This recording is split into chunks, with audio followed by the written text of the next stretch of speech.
2022 meeting of the Swampscott Zoning Board of Appeals. It now being after 7 p.m., we are going to get started on our agenda. And the item on our agenda this evening is the continued public hearing of Petition 2101 for Elm Place. So we'll get started on that. I do want to just take a minute to let everybody know first the process. We're in a hybrid format today, so we're in person at the high school, and we have people attending via Zoom. I think that some of our peer review people are via Zoom. I think Ezra here, is he on Zoom? I assume. Yep, Ezra's on Zoom. So what I wanted to do first was to allow the petitioner an opportunity to update us on the open peer review items since the last hearing and whatever else they would like to have for their presentation. Then through that, we'll see if there are questions from the board. Then we'll open it up for some public comment. We had some at the last hearing. And we were able to really keep our focus on the open items that existed. So now I expect that we are going to get to a conclusion of this petition. We have a limited window by statute to complete our consideration of this petition and to vote, and then 40 days thereafter to write and approve a decision. So it's my hope that this petition that we started in November of 2021 will complete tonight. I will give an opportunity for public comment, asking that we've heard of a lot of public comment thus far from mainly people in opposition. I don't think there's a need to repeat your comments. I know there's not a need to repeat your comments in your opposition if you've noted you're in opposition, but I'd like to ask that you please consider focusing your public comments on the items that remained open for peer review. If you haven't provided comment that you think is pertinent, I'd invite that comment. And we will also, I expect, hear from a couple of other people with comments about the petition. I know at least one board from the town wanted to be heard. So we will do that, and then I expect that we will have a motion to close the public hearing, have some debate amongst the board.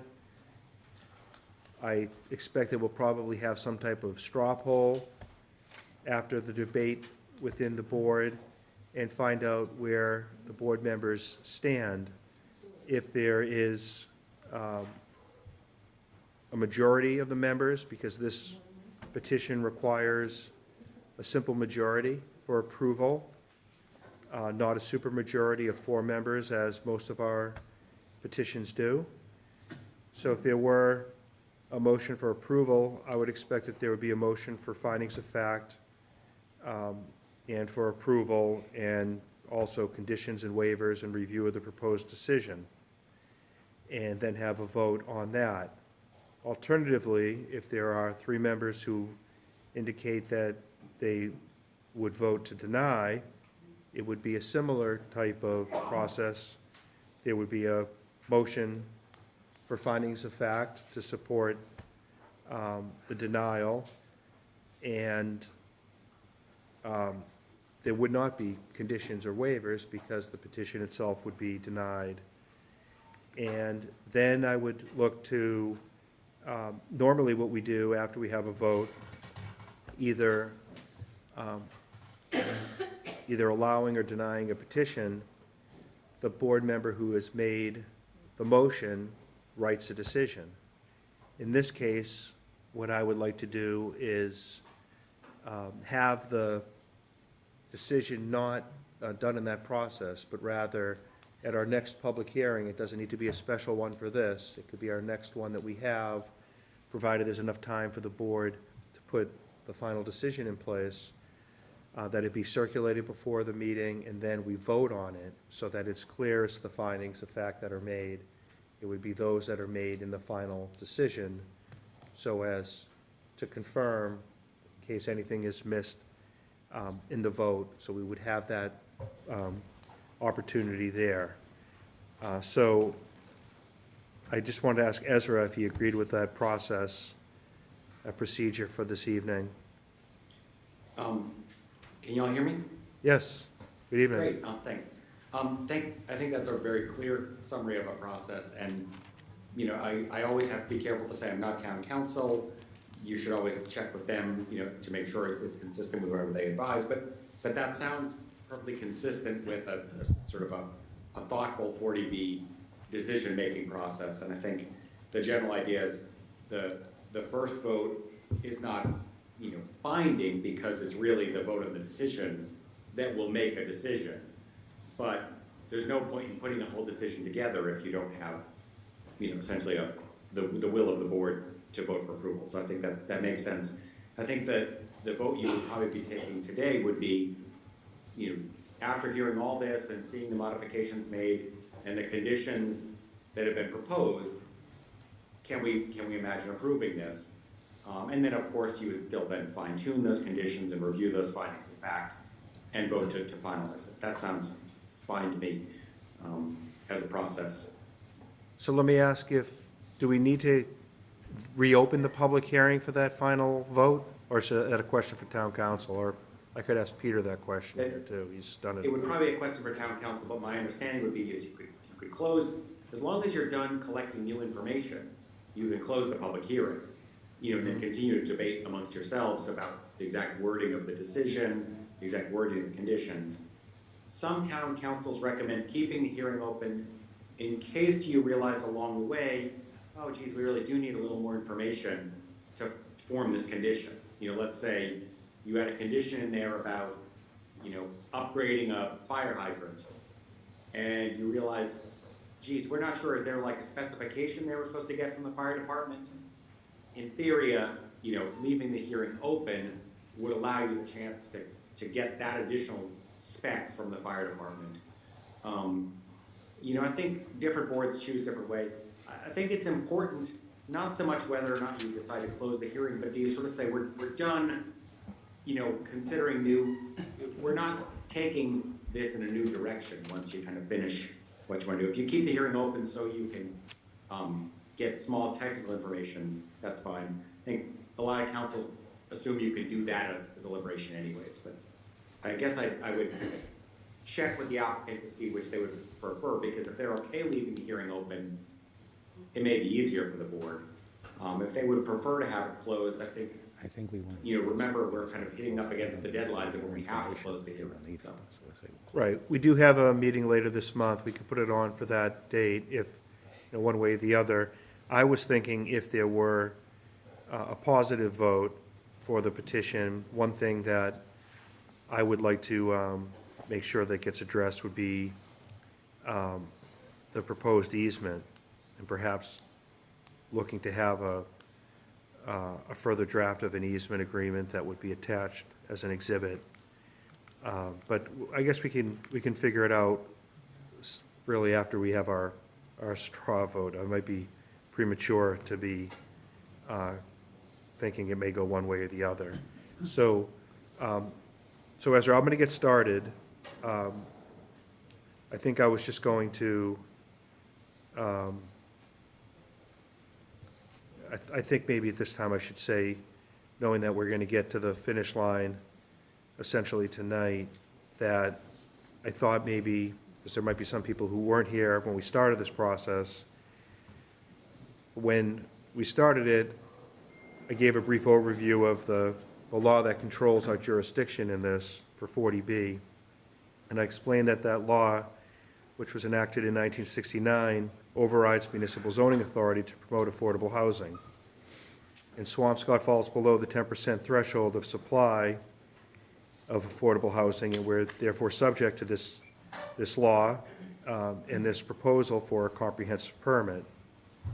So we have jurisdiction over health, safety, planning, or open space issues created by the proposed project.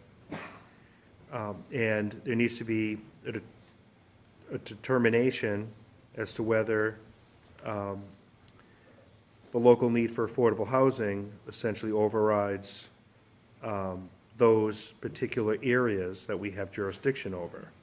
That needs to be the focus of this board in making our decision. Issues of health, safety, planning, and open space. We have had an opportunity to have peer review paid for by the petitioner, as is required in these types of projects. We've had that for traffic, including parking, for engineering, for stormwater, sewer, water, utilities, architecture for design, shadows, sound, vibration, open space. We've had comment and review from our planning department with respect to a proposed rail trail connection. And we've had the opportunity to consult with our consultant Ezra, who is an expert and provides boards with advice in the process. And I've told you that we don't need a supermajority one way or the other for a decision here. It's just a simple majority.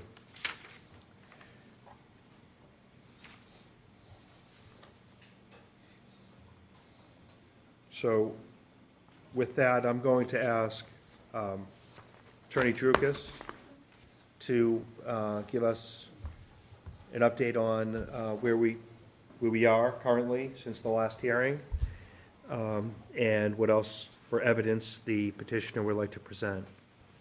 Good evening. Thank you, Mr. Chairman. Chris And, Drew. and I should just make sure if anybody can hear and they needed to come closer, I would welcome them to. And maybe Chris, if you could bring that microphone a little closer, it might help out. Good evening, Mr. Chairman. Chris DRUCAS representing your petitioner with me tonight. Our, I can see I had a bunch of hands. People can't hear. I might have to ask you, Chris. So I don't know if this microphone is just picking up for is it working? for the hybrid. I don't know if you have to use the other microphone. Let me find out about that. I can speak louder. If I can. I think they're checking Hello? on it. It's mostly for live streaming. Okay. And this microphone here, does that have audio for the room? Yeah, that should project audio throughout the room. Sorry, the door needs to stay open. Well, there's music in the hallway. You can hear that. Well, there's state laws that require. Yeah, the open meeting law requires the door stays open. We could ask whoever's, yes, Turning up room sound right now. awesome. Thanks so much. Oh, there we go. So I can speak into the, yeah, I think so. I can hear it. Yeah. Okay. Thank you, Mr. Chairman. With me tonight for the petitioner are Deb Colbert, Mike Burnett, Adam Stein, Gilbert WINN, Peter Freeman, Angela Guile, John Smolak, Bruce Barry, and Andrew Stebbins. I don't think I've missed anybody. You're correct. We have gone through the process with peer review and had comments back and forth since our last meeting. With that, I'm going to turn the meeting over to Peter Freeman, who's going to walk you through that. Okay, thank you. Good evening, Mr. Freeman. Thank you, Mr. Chairman. Good evening to the board, and thank you, Chris. Just quickly, before a summary and introduction to Angela, who will go over a few things, I just wanted to respond to the outline that the chairman gave as to the process on the vote and deliberations. I do agree with that. We certainly hope to and would like to get to that point of concluding the hearing tonight. We don't think that there would be any additional information that would need to be forthcoming unless there's some surprise tonight, something unexpected. So our preference would be to have the hearing closed and then to proceed in the fashion that you described. I think the debate among town attorneys is, especially since you have a draft decision, once you are closed on the hearing but deliberate both tonight and if necessary at a future hearing, a rather public meeting, not a hearing, but a public meeting as you described, In my experience, some town attorneys say that it's perfectly fine as long as there's no new testimony or evidence or information submitted. It's perfectly fine to engage in dialogue between the board and the proponent because they're just the language on the conditions, especially since, we assisted in drafting. Some town attorneys, I will tell you candidly, say no. Once it's closed, there really should be no input, even discussion on conditions. So I leave that to you to determine. But with that, I'll go on to my brief introduction.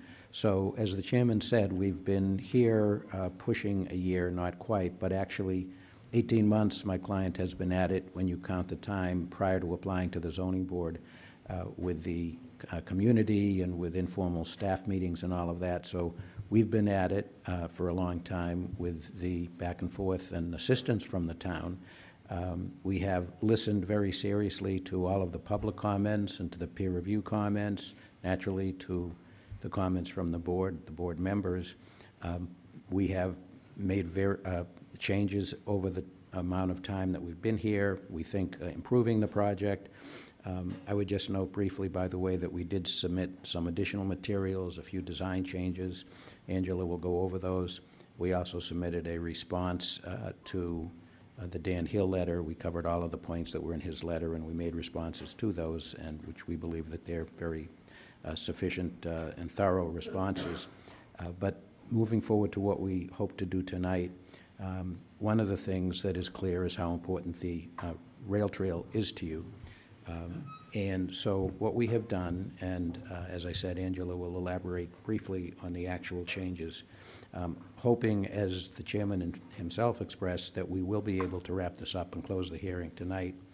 We actually have made some final changes, some proposals to you that we are willing to live with for the project, reserving our rights as we need to do, however, because we don't know how the final vote from the board and the conditions will come out. But assuming that it's a good decision, a positive vote with decisions that are acceptable, with conditions that are acceptable to us, as well as depending on whether or not there's an abutter appeal, because all bets are off if there's an abutter appeal. It will delay things, and that causes great problems. But in a nutshell, we have some substantive changes that Angela will go through. The quick highlights are that we will reduce conditionally the number of units to 114 units. Where we can make changes in the building, will free up space to increase the rail trail width to 25 feet from the present 10 feet. We also have, and there's a few more things, but the final highlight I'll give is about the parking. We found ways to add some parking spaces and to have some additional proposal, we think, to your satisfaction on Pittman Road. So really, that's my summary as to what we have done for tonight. Andrew will give details. Just to end where I began, the process that you outlined, I think that makes sense. Without further ado, I'll let Angela just provide a few of the more details. Thank you. Okay, thank you, Peter. Sure. All right. Good evening.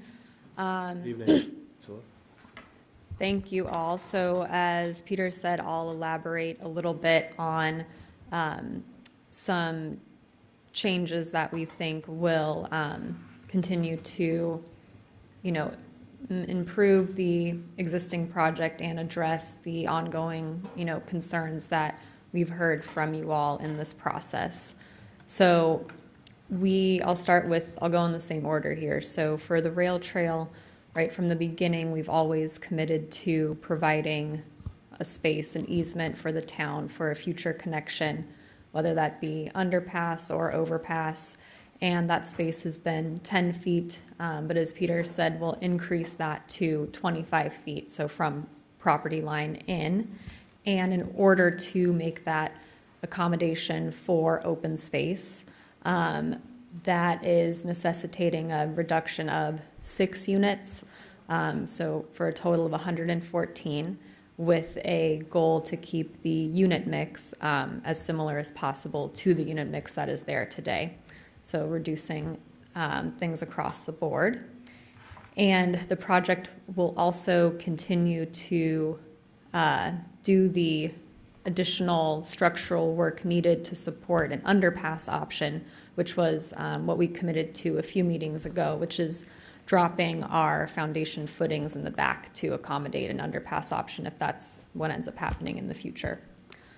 And for the, on the parking note, so we understand and have heard all of the concerns about parking issues on Pittman Road.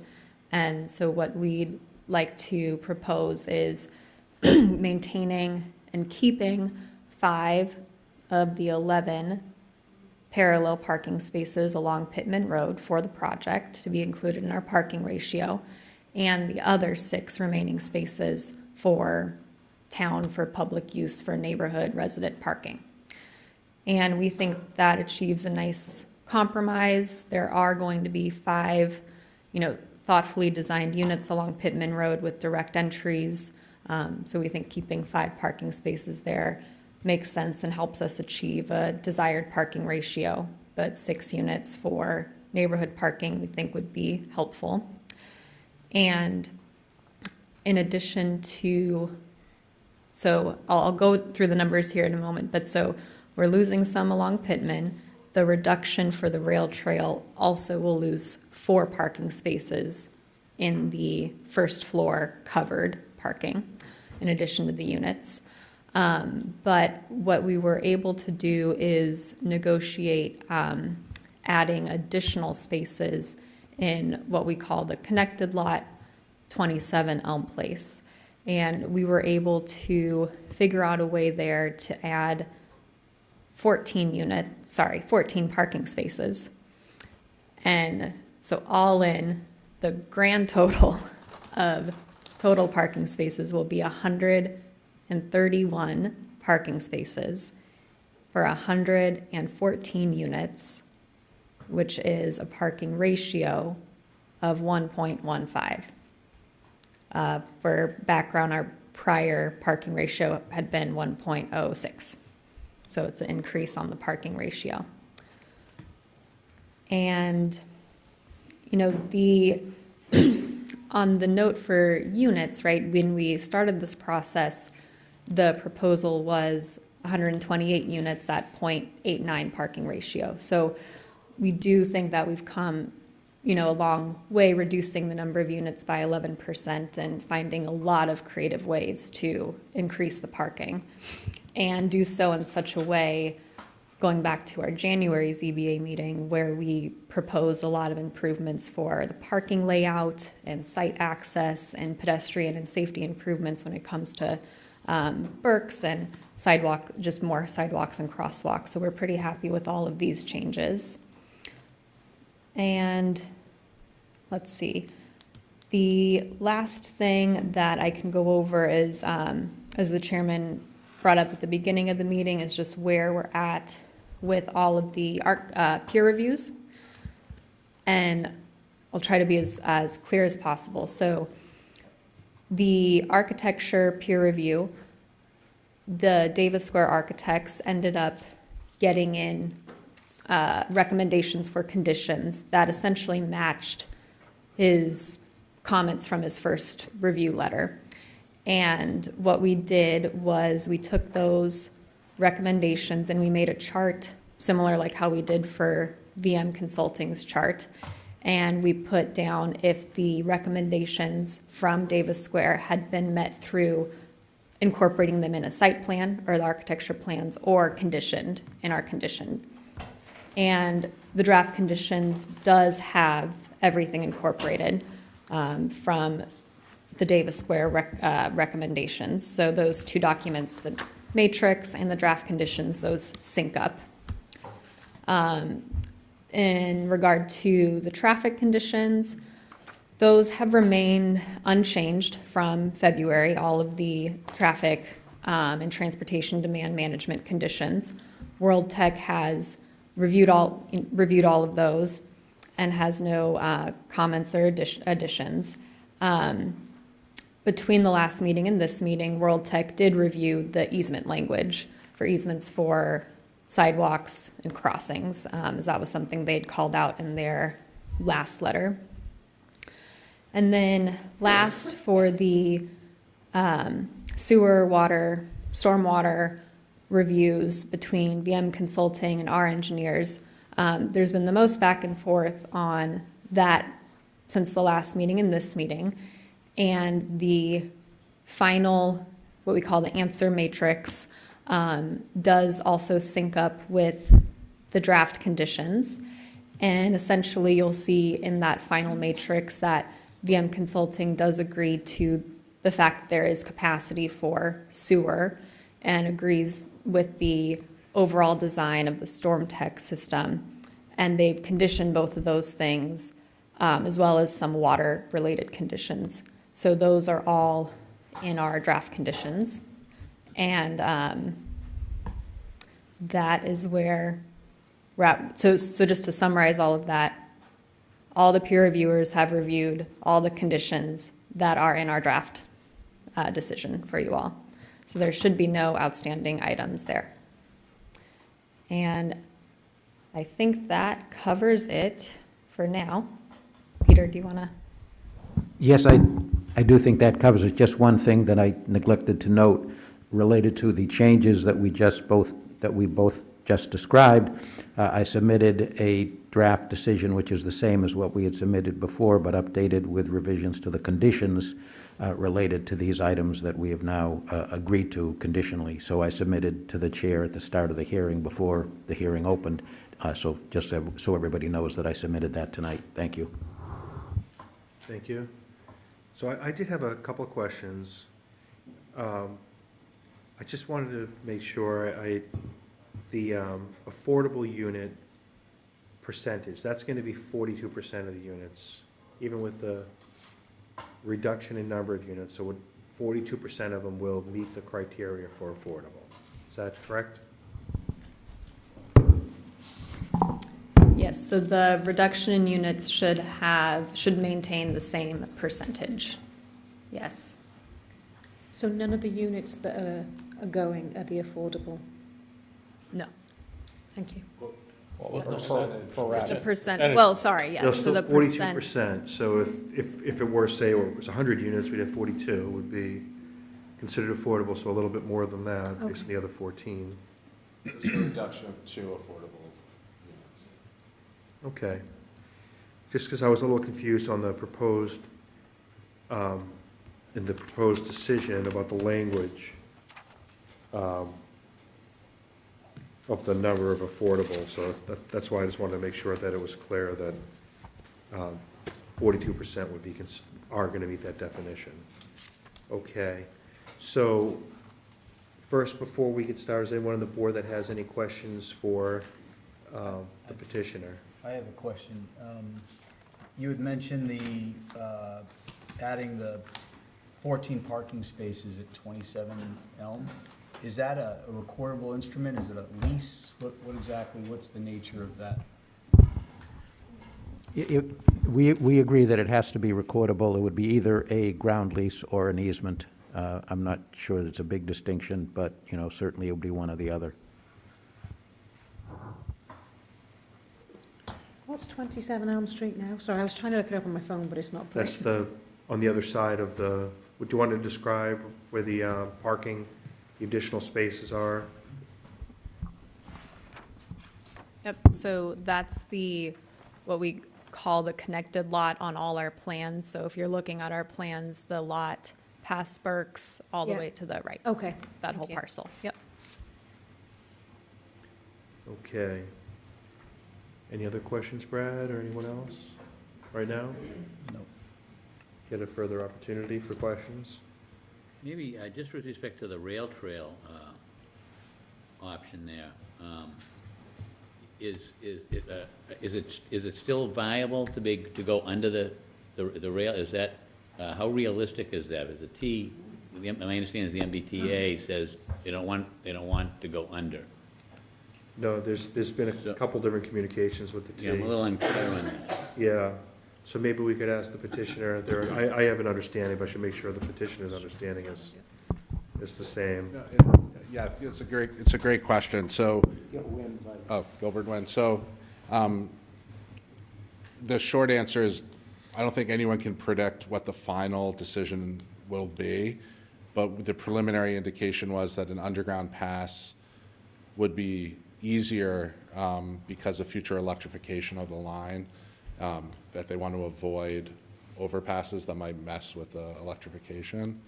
However, they have not made a final decision on which is better. So what we're trying to do by this recent change is allow for either the underpass or the overpass. And by moving our building, by cutting back the length of our building, we allow the 25 feet for the landing on an overpass while also maintaining the ability to do the underpass if that's what the MBTA wishes.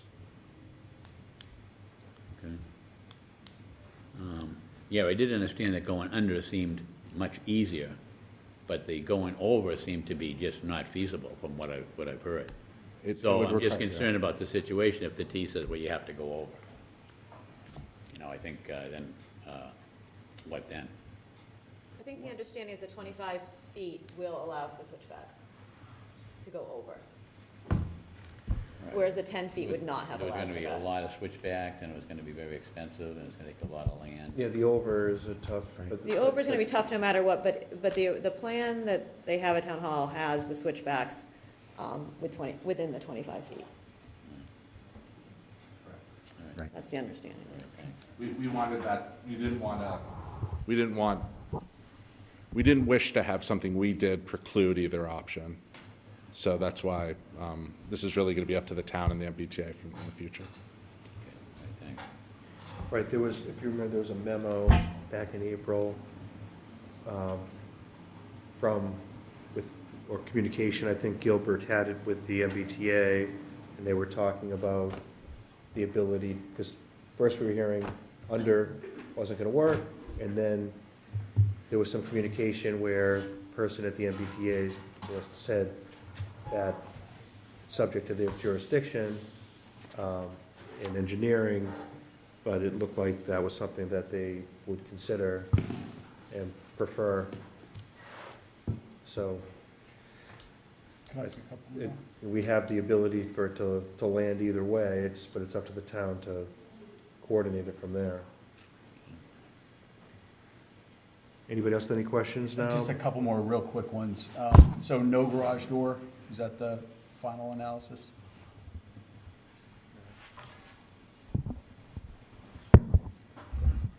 Yes, our current design does not have a garage door going into the the first floor covered parking, Okay, and the individual washer dryers that they're gonna be in the units? as planned, yep. Okay. The EV parking spaces, 4 is the commitment? Correct. And that's included in the 114, or, sorry, 100 and, 31, yep, the 131. four, yep, the four are located in the first floor covered parking. okay. The screening of the mechanical equipment on the roof, I know that was sort of left a little bit uncertain, at least in the final analysis. I was just curious, is there a commitment to screen that? Yeah, Mike, do you want to? Yeah, again, the majority, Mike Burnett with the architectural team, the majority of the rooftop units are actually very low residential scale. There's really only 2 air handlers, and we're prepared to screen those. Assuming they're out of the sightline. We're trying to situate them out of the sightline in the final construction design. Okay, it just looked like on the matrix that I didn't see that that one was checked. And that, again, the mechanical design hasn't progressed to that level to understand exactly where those are going. But if they're going to be within the sightline, we're happy to screen them. And the last question I had on the architectural was the bike parking. I know that the original plan was fairly limited, and the agreement was that it was going to be monitored and then adjusted. Is there any more kind of concrete metrics or benchmarks or something other than we'll see how it goes? Is it a space issue?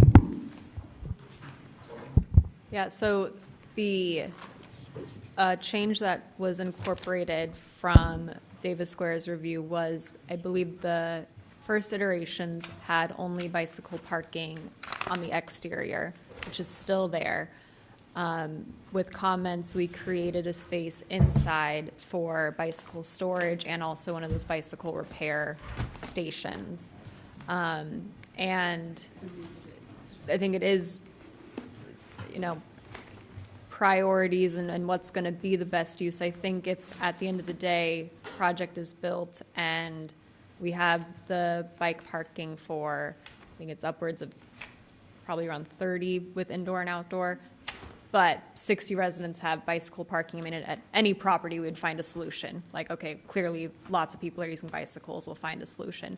It could be the other way though, too, where we're seeing 3 residents have bikes and we don't need to add or increase. So I have seen conditions like this before, and I think we have another one in the transportation one where it's, will be monitored and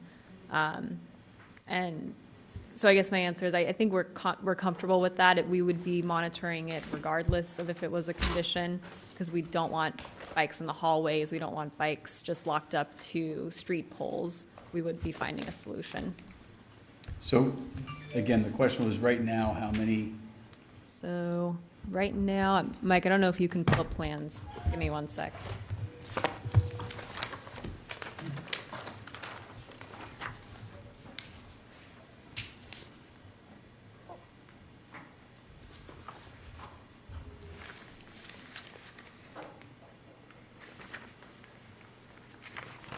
So the interior is the bike repair station and bike racks for 15 bikes.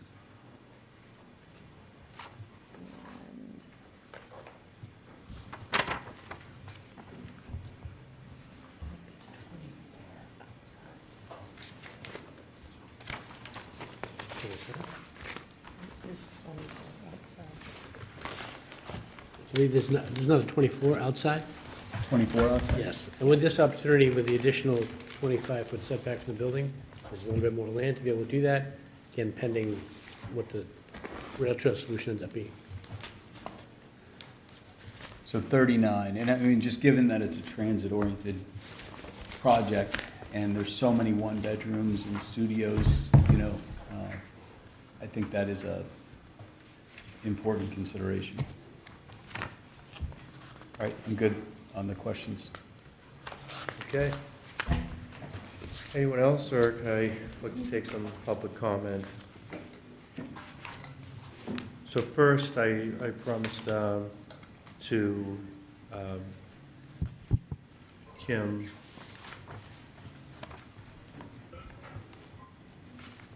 Martin Epstein, who's up by Zoom.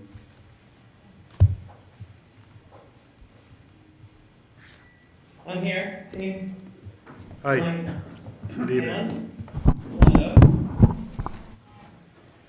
Okay, so I prepared statements on behalf of the Swampscott Affordable Housing Trust. I'm just going to read them, so bear with me for a moment.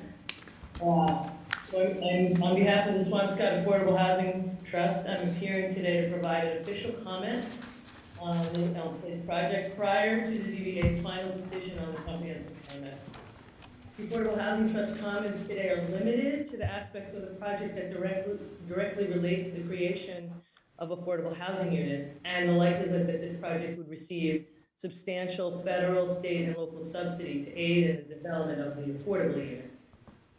DHCD publishes its qualified allocation plan, the QAP, each year to update and reiterate the criteria for subsidizing developments with grant and soft loan sources and state and federal credit to promote the creation of new affordable housing units across the Commonwealth. In addition, Swampscott is in the process of updating its housing production plan, which will continue to emphasize the need for affordable rental housing in our town. The final version of the plan, when released, will specifically cite Elm Place as a project that is meant to improve the affordable housing shortage in Swampscott.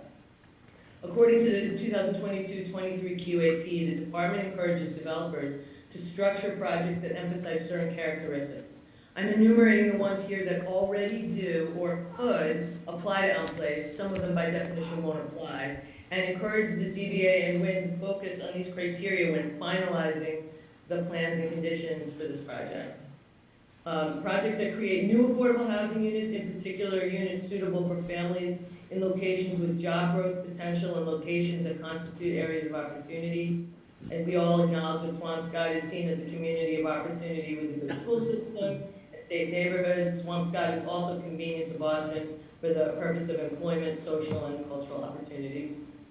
Projects that actively promote principles of fair housing. These are federal housing principles that are applied to all subsidized developments. They include the tenant selection and marketing plans, which are required to ensure broad reach and target vulnerable populations. Projects that are consistent with sustainable development principles. In our seaside community, this has to be a primary requirement of all buildings that are permitted by town bodies. Projects whose sponsors incorporate green, sustainable, and climate resilient elements into their design, including passive house design. And at this point, DHCD requires nothing less, I think, than LEED certifications, but most projects should and do exceed these standards. Projects whose sponsors are deeply committed to MWBE participation, that women and minority enterprise participation, and to diversity with their development teams. WINN has a reasonably good track record hitting WBE and MBE goals, and this project will be scored critically on this topic by DHCD. Projects that are part of comprehensive neighborhood improvement plans or initiatives. The ZBA should refer in this case to the Swampscott Master Plan and the new housing production plan, if that's not already been introduced into discussion for final conditions. Projects that include units for individuals or households with incomes below 30% of area median income, including homeless families and individuals. The Affordable Housing Trust Fund would be very supportive of diverse affordability, including deep affordability. Projects that include both affordable and workforce or market rate units. The proposed income tiers, I believe, already hit this, but again, the Affordable Housing Trust Fund would support deeper affordability. Projects that include more units than required, that will be accessible to persons with disabilities. Projects located in communities or neighborhoods with expanding social or educational opportunities. Projects located in communities of less than 12% housing stock as defined by the Commonwealth Subsidized Housing Inventory. Swampscott is obviously woefully under the percentages for 40B and for OECD scoring, and this project would create significant improvement on this statistic. All of these attributes are reasonable for this project in this town at this time. It is the Affordable Housing Trust Fund's goal in making the statement that the ZBA carefully consider this and ensure that these achievable attributes are included to the extent possible. By complying with attributes outlined in the QAP and the Housing Production Plan, the Affordable Housing Trust believes that Elm Place would be a credit to the community that the Affordable Housing Trust Fund can enthusiastically support. The trust really encourages WINN and the town to resolve any remaining density, parking, rail trail, and other engineering issues in a manner so as to ensure that the project can have the support it needs to move forward. Thank you very, very much for allowing me this time. Thank you, Kim, there was one thing you said about referring, a condition about referring the developer to, I don't know if it was your group, the Affordable Housing Trust, or something else as a condition, and I missed that. You went by a little too quick for me. Were you talking about referencing the Swampscott Master Plan? No, I thought it was referring the petitioner as a condition. Well, I did speak about the income tiers and the levels of affordability. Yeah.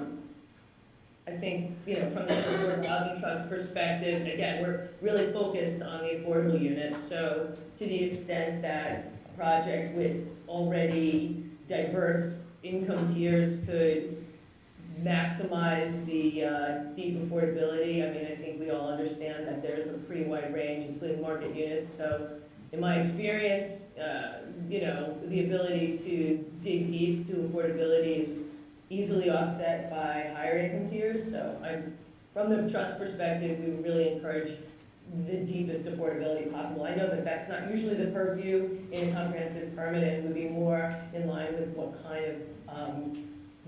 of application WINN would put into the HCD, but I think, that's our perspective, is that it's possible that this project could support an even wider range of affordability.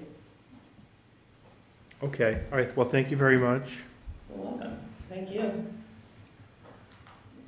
Okay, so what I am going to ask, first I should tell people who are joining us remotely to please not use the comment feature, because that's not going to be part of our public record.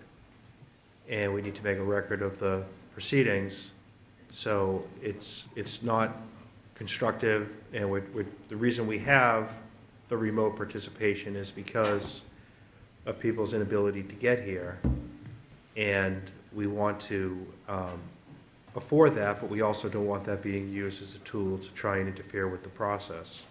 So please don't use the comments on Zoom, but please feel free to use the raise your hand feature so that you can be addressed and given an opportunity to ask questions of the petitioner about any of the evidence they've put forth for their petition, or to our peer review people, who I believe are all with us this evening. I should ask that if any of our peer review people felt that they needed to be heard on any issues. I'd ask them to use our raise your hand. If I see we have Victoria is here. So, and I know we've worked out everything with traffic. He had no further comments. So, okay. So now I'll ask anyone from the public who wanted to be heard, is either here in person or remotely. I'll probably rotate. We'll probably start here in person. So I'll ask that you come up to the microphone, identify yourself, and then we'll take your comments.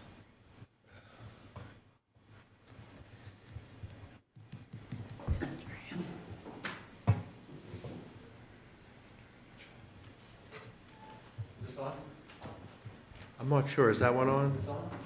I don't think so. Is it on now? Nope.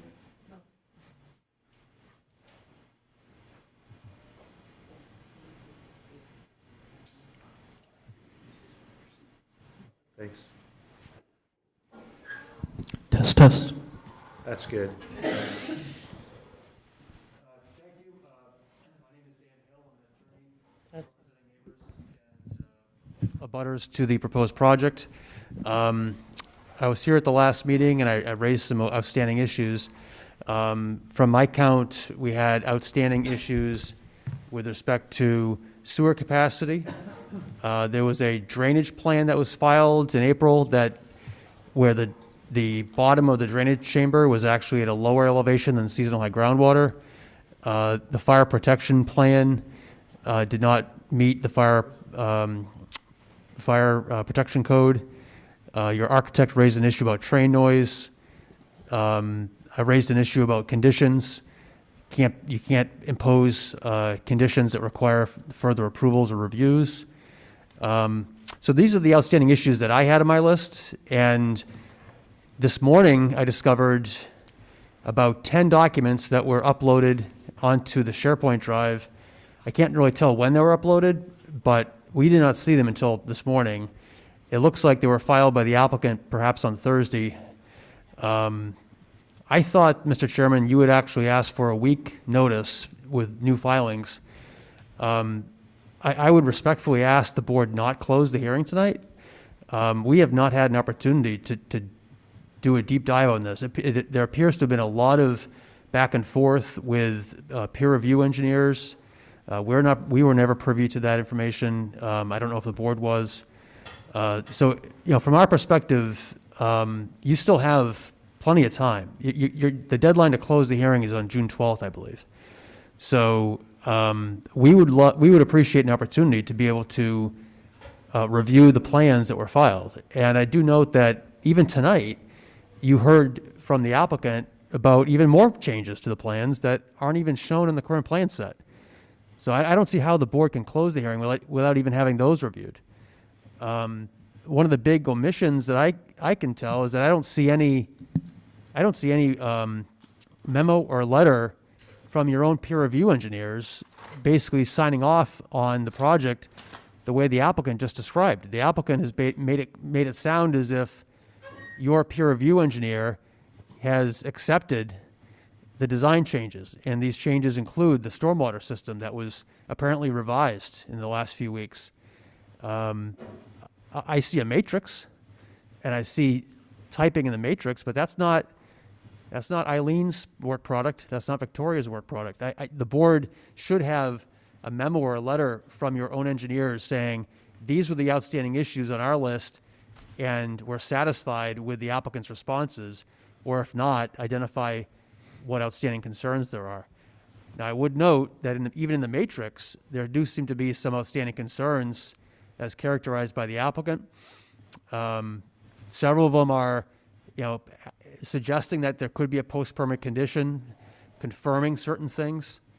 The applicant's attorney tonight made a comment that I'm not sure if it was tonight or in the letter that he's filed in response to my memo, that it's actually okay to do post-permit conditions as long as we consent to them. But the conditions that are in the draft decision, which I saw this morning, basically say they have to file these plans with the zoning board for consistency with this draft decision. That's not the same as what Eileen was recommending, supposedly, that a plan be reviewed to make sure it complies with general engineering practices, or that that would allow some discretion whether to approve the change or deny it. So there's a big difference between a post-permit condition that gives the board or some other town official the ability to say no, and to say this is not acceptable, this doesn't pass muster for whatever reason, and a condition such as what Mr. Freeman drafted, which sounds to me like you can just review this for consistency with our decision. Well, I don't even know what that means. That's a very dangerous assumption that the board would make, that you can put all these conditions in the decision and they're not going to be challenged. I can tell you that from experience, and I've worked on a lot of these projects around the state, an applicant can say in a hearing, you can trust us, we're not going to appeal, you can put these conditions in there, but then after the decision gets issued, there's buyer's remorse or there's a disagreement over what was intended. And then an appeal is filed and those conditions get stricken. I had a situation in another town where after the public hearing was closed, there was some discussion over the conditions, as Mr. Freeman suggested, a discussion between attorneys. After the decision was rendered, the developer filed an appeal to the HAC and claimed a constructive approval, arguing that the discussion that happened after the close of the hearing basically meant that the hearing was still open. So I think my recommendation, the most prudent course of action, would be to keep the hearing open until all the outstanding issues are resolved. Keep the hearing open so that you can talk to the applicant and talk to us about the draft conditions. We're happy to provide proposed language. You've got proposed language from the applicant. I'm assuming you'd like to see some proposed language from other folks. And I'd also submit that I really think you need to have a letter or a memo from Eileen or Victoria on all these issues, the sewer capacity issue and the drainage, most importantly. So those are my comments. And I did want to just address one thing in particular, which is the swept path analysis plan. So one of the issues that I raised at the last meeting was fire protection, adequacy of access for fire equipment. I don't know if it's possible for Marissa to put the swept path plan on the screen. It's one of the sheets in the 10-sheet plan set. I don't know, is she even here? Where'd Marissa go? She was-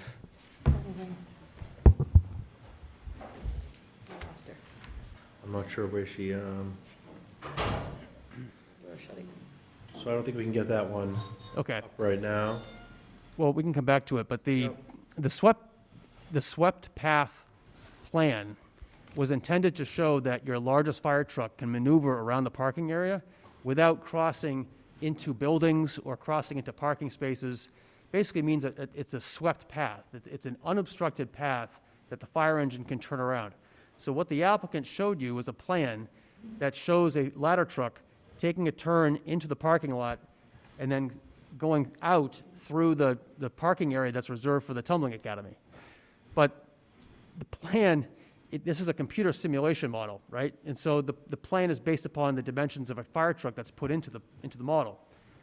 The lines on the plan intersect with things like curbs, parking spaces, and buildings. So the plan itself actually proves that the project doesn't comply with the state fire code. And I would ask that you ask your traffic peer review consultant whether I'm right or not, because I think I'm just a lawyer, but I can see where lines intersect, and the lines aren't supposed to intersect. So I think that's another outstanding issue. So I guess I'll stop there, Mr. Chairman. I appreciate the time to comment, and we would like to have an opportunity to provide draft conditions and to review these plans and provide comments back to the board. Well, I appreciate that, and I apologize for not being on top of you not getting the documents when they were submitted to our board.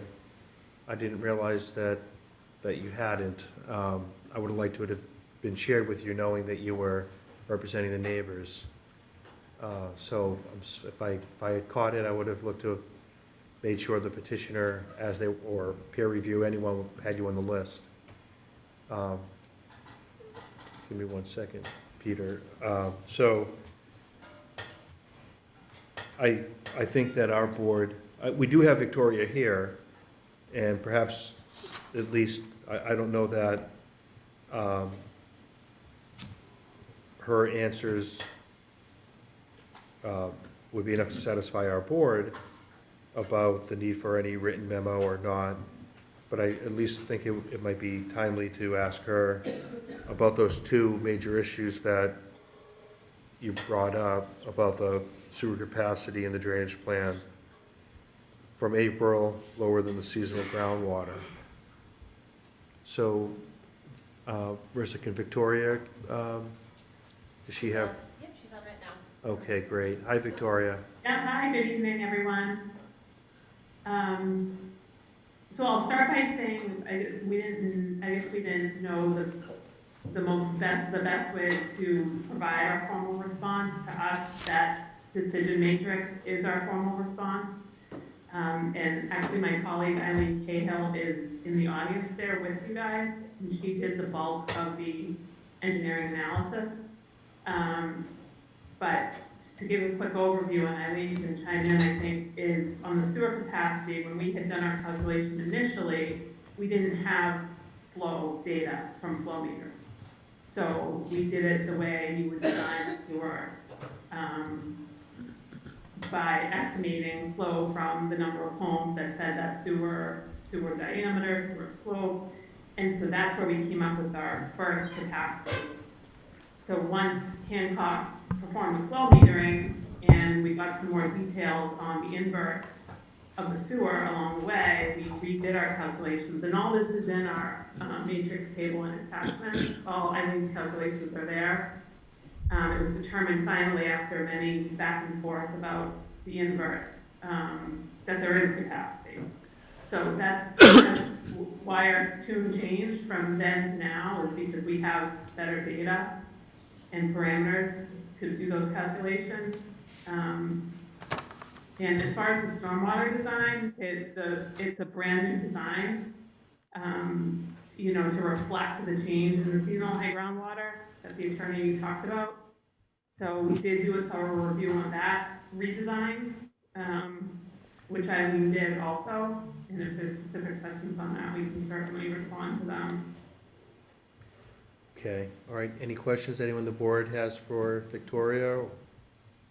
It just the Attorney Hill had said that he felt it was necessary for the board to have the benefit of, he had suggested memos or some sort of written response. But just so we have the benefit, I guess, of your analysis, you have reviewed the final, with respect to the sewer capacity, you've reviewed the final changes in the plans? Yes. All right, and you're satisfied that it meets the health and safety standards? Yes. And same for the stormwater plan? Yes. And you're satisfied that it also meets the health and safety concerns?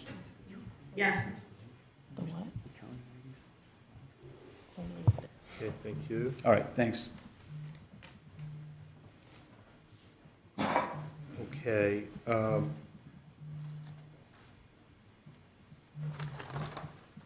Attorney Hill, I do appreciate your comments, particularly about the idea of keeping the public hearing open to be able to take proposed conditions if there were a favorable vote. And I think that would work fine with the process. In terms of the ability to substantively comment, we do have our peer review that's given us opinion on both the sewer capacity and the drainage, stormwater. On the fire protection plan, and that swept, we had the fire chief here in person. We asked him about the whole hammerhead design. We've had extensive conversation back and forth about the ability to go through the abutting property, that residents are against it, even though it would be arguably beneficial to them for fire safety and life safety. But the chief was satisfied with the hammerhead design as far as, my understanding of it. And I received that in writing and still asked him to come in to address. I do agree we have more time. I did obtain a letter confirming the June 12th date from Attorney Freeman on behalf of his client, as I had requested at the last hearing. I would like to hear from Peter what he says about the post-permit conditions that Dan raised. Could I just ask you a question, though, Yeah, about the yeah. sewer, before we move on? One of the comments that was in the matrix, if that's going to be the document, is that Victoria and Eileen had recommended that there be a condition that required a closed-circuit TV analysis of the pipe, and then she says, if the inspection reveals that there's necessary sewer rehabilitation work, that be done. So that's exactly the kind of condition that I'm worried about, is that is going to put discretion in the hands of somebody like peer review or DPW, which They said that it'd be done at the town's expense, not at the applicant's expense. well, that's even worse. Why should the town What incur that? what I understand, maybe you can help me there, is these system-wide, town-wide issues off-site, like, if there wasn't capacity, then it's not, I read in some of the text on the subject that you can't put that on the petitioner. So perhaps you have a different opinion about that, but what they said in the matrix was, if there's a problem, it's a town expense. So tell me what's wrong with that type of opinion from the engineer and the peer review engineer. I've never seen a 40B decision putting the burden to make an infrastructure upgrade that's directly caused by a project onto the town. To me, that's completely inappropriate. It's probably not even a big cost item. There should be something that the applicant would agree to do, because they're the ones who are putting a significant increase of flow into the Pittman Road pipe. That Pittman Road pipe today only serves the limited number of houses that are on Pittman Road. That's it. So now we're adding 114 units worth of wastewater into an existing pipe that may or may not be adequate. This is something that's typically borne by an applicant, and in the ordinary, even in the conventional 40A and subdivision context, in the ordinary course, it wouldn't be a big deal to put a condition on the permit that would require subsequent approval by somebody. But that doesn't work under 40B. And so this is just one example of a condition that I think is going to be problematic. So I was on that issue, and I looked at the text, low and moderate income housing, the Anti-Snob Zoning Act, linkage, inclusionary zoning, in incentive zoning, it's MCLE 5-1, and they talk about denials based on impacts on municipal services. And it said a common reason for denying a comprehensive permit is the fear that the project will exceed the capacity of municipal services, such as water and sewer, or overwhelm the local schools. The HAC has consistently held such concerns are not valid reasons for denying a permit. School overcrowding, water supply problems, or an increase in traffic alone are insufficient to outweigh a regional need for affordable housing. They went on to say, one case, Zoning Board of Lee Zoning Board of Appeals, the Housing Appeals Committee, municipality cannot rely on its own failure to remedy existing drainage problems as a grounds for denying permit. So I'd love to hear how we can condition an issue like a stormwater or sewer that's just servicing one area that's now not going to be sufficient because of this 114 units, how we can condition the upgrade on the petitioner. I was under the impression we can't. So I'd love to hear how we can. Well, I think what you were reading, Mr. Chairman, was examples of denials and not approvals. And there's plenty of cases where the Housing Appeals Committee has affirmed conditions that have been imposed by zoning boards to require upgrades of infrastructure or other conditions that are necessary to mitigate, to offset the impacts of a project. The burden is on the applicant in these cases to prove that these conditions render the project uneconomic. And so I'm happy to provide some draft language and cites to cases where these kind of conditions have been affirmed. Or you could talk to your town council, and I think he'd agree.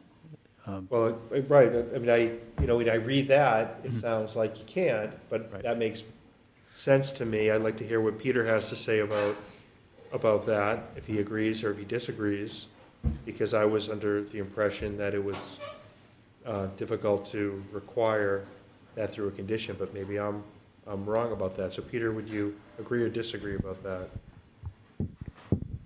You are right, I agree with you. However, there are always the specifics, and in particular, the pivotal question is always, are the proposed mitigation conditions that a board may want to impose, and this is not a denial situation, we're premising this discussion on the fact that there will be conditions. Mm-hmm. But in such a situation, what Mr. Hill is talking about is, sure, when a project has been shown to cause some impact on a municipal system, then some type of mitigation could be imposed pro rata. So I disagree with what Mr. Hill said. We actually have the details of conditions on consulting, site, and civil conditions are in Exhibit D to the draft decision. D as in David. And it says VM consulting, site, and civil conditions.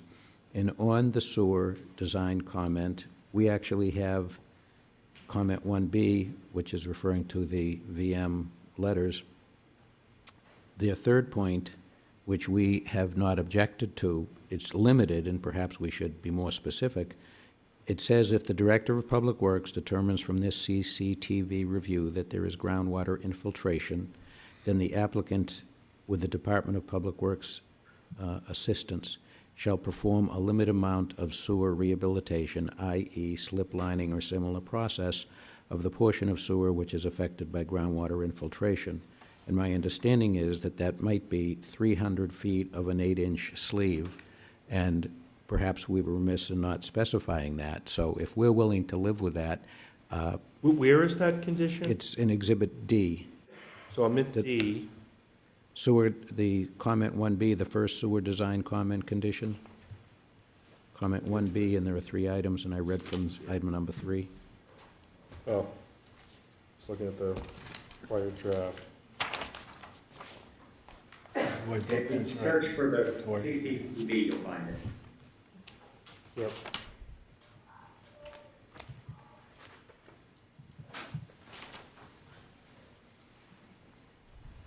I think it's page 19. Okay, thank you.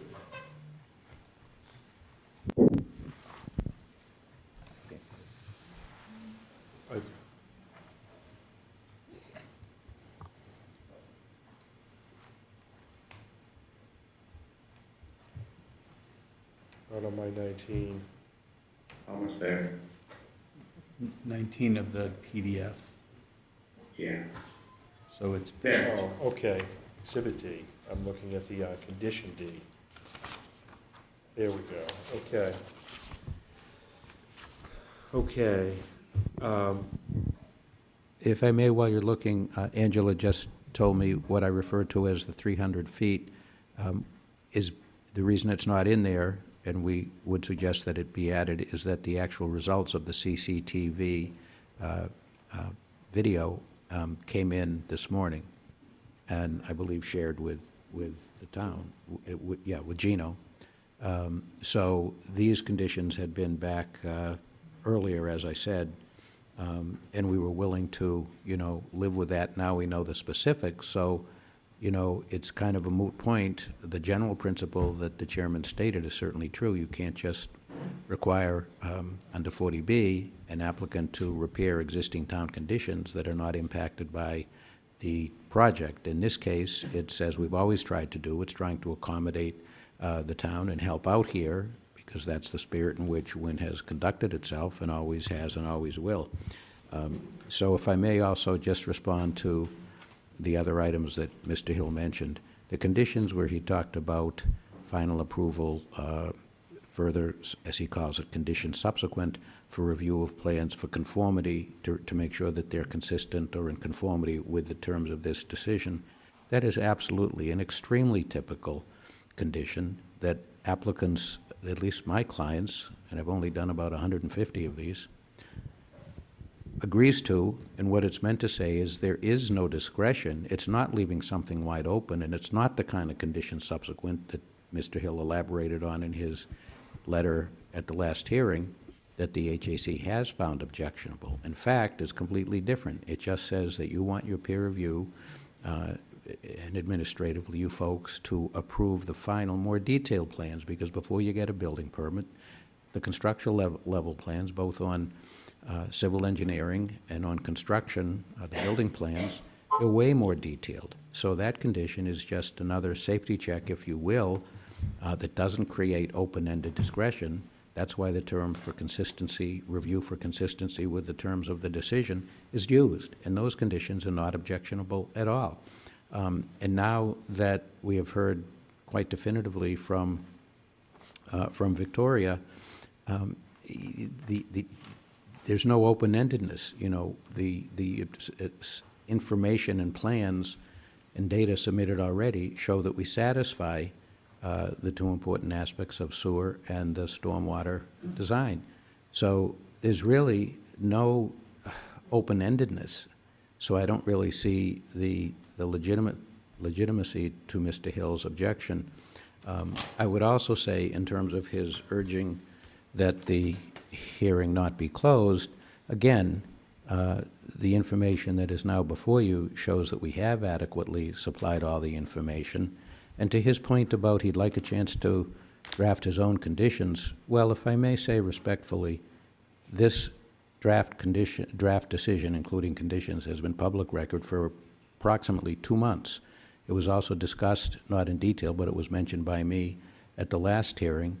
And certainly Mr. Hill, at any time, certainly after he attended the last hearing, I think it was 3 weeks ago, he could have taken pen to paper or fingertip to keyboard, as we say today, and drafted whatever conditions he wanted, or more appropriately, probably commented on the proposed draft conditions from the applicant. He chose not to do so. Well, but in fairness, he didn't have he gave us a letter on April 12th where he raised issues about the stormwater, specifics, and if he didn't receive, if it was uploaded, I'm not saying it was the petitioner's fault. The petitioners worked very hard to get things done timely, and I said I'd look to take some fault for not being certain that Attorney Hill received that information, knowing that he was interested in it.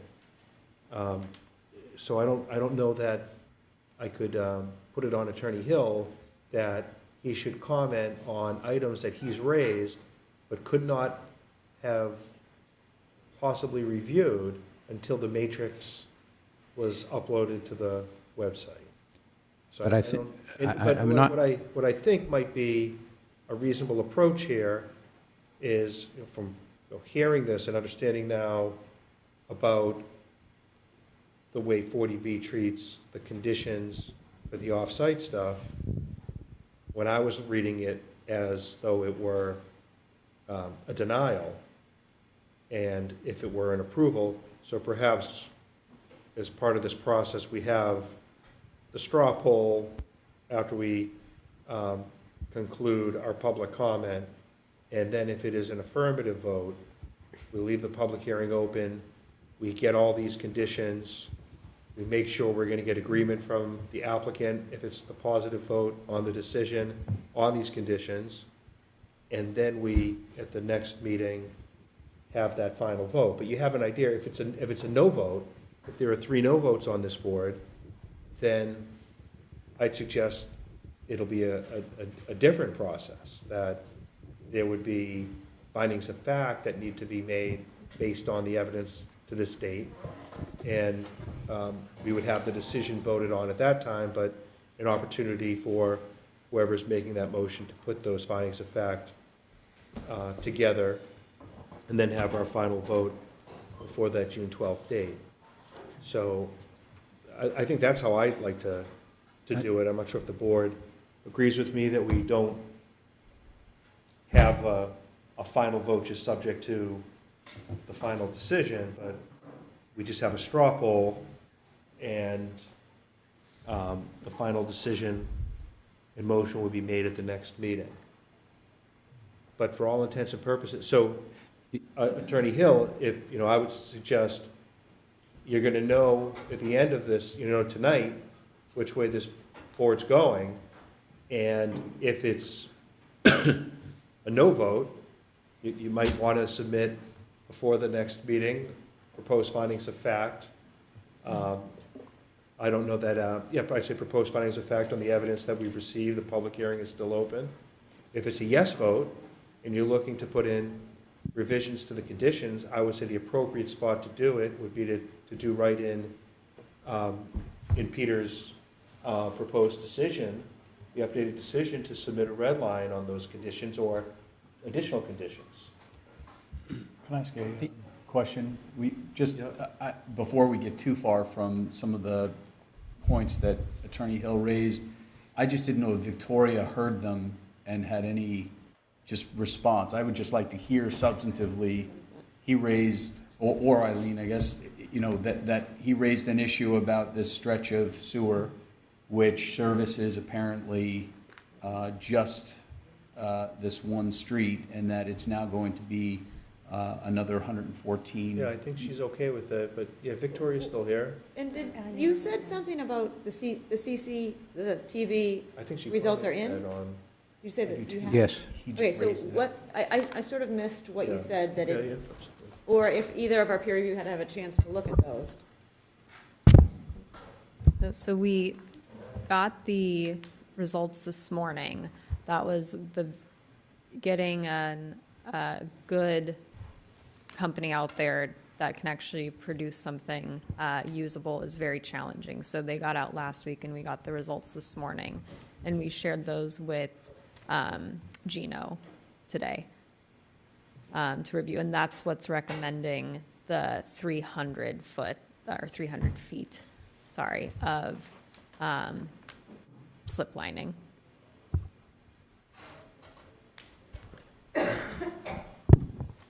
Also, Mr. Chairman, if I may? Yeah, Just picking up on your point, which I sincerely appreciate your courtesy and approach, which is clearly intended to be fair, which it has been all along. I don't really disagree, other than a clarification. I think, in keeping with what you said, what I would say is, I believe it would be appropriate to close the hearing, but to allow an exception for Mr. Hill, really anybody, but Mr. Hill and the applicant, to submit any further proposed conditions or revisions to the draft decision as you suggested. I think that that's the appropriate way to handle it. I think I'm leaning to keeping the public hearing open. Believe me, I wanted to finish tonight with that process. I don't expect to take any further public comment, but I want to leave it open so that we can take, we have this 300 feet, we have a representation from the petitioners what it is, and I suppose we could condition it, but I wouldn't want to get tripped up because I closed the public hearing and there's evidence I should have listened to and heard and considered in formulating the conditions. So I just think I would rather err on that and be cautious. So I do want to get back to Brad's I just question, want to hear, Victoria. maybe this whole issue is moot. We have experts that are familiar with this, I assume. I would just like to hear their thoughts on it. If they have any. I don't mean to put anybody on the spot. Well, so you want to hear from Victoria? Victoria or Eileen? Hi. I can start. Eileen is there, so she can weigh in after me. Yeah, I didn't realize she was here. Now I see her. Yes, but just to clarify, we haven't seen any of that CCTV, so before we could agree to that 300-foot number, we'd have to review the CCTV ourselves and make a recommendation on the rehabilitation. But as far as the refining of the sewer capacity calculation, Eileen can definitely talk about that. Okay, so Eileen, do you want to talk about that? Yeah, do I need to go to a microphone? Yeah, that'd be great if you could. Thank you. Oh, we have one for you. So, are you specifically talking about the Pittman Road sewer, that's the one closest to the property, or in general, how come the numbers, basically, so much of the sewer capacity is based on the slope of the sewer, which is like everything in sewer goes by gravity. So, the minimum, based on the minimum slope, the lowest, the flattest it can be laid, then you can have less flow through it. So that's how originally it was calculated. Like when you have a clay sewer, like now we put in sewer that's plastic, so it flows quicker through it. But clay, there's more friction, so it's less capacity. So this is old sewer we're talking about, it's clay. So we accounted for that. So when you have one laid at minimum slope, which is 4 feet per 1,000 feet, for like drop of 4 feet over 1,000 feet distance, then you only have a capacity of 340 gallons a minute. So the new property will be like 70 gallons a minute at peak, and then the sewer that's closest to the property, I don't think it has many other properties going into it. It's once you get onto the Burrell Street where you have like a lot of neighborhoods flowing into it, and that's where the concern was.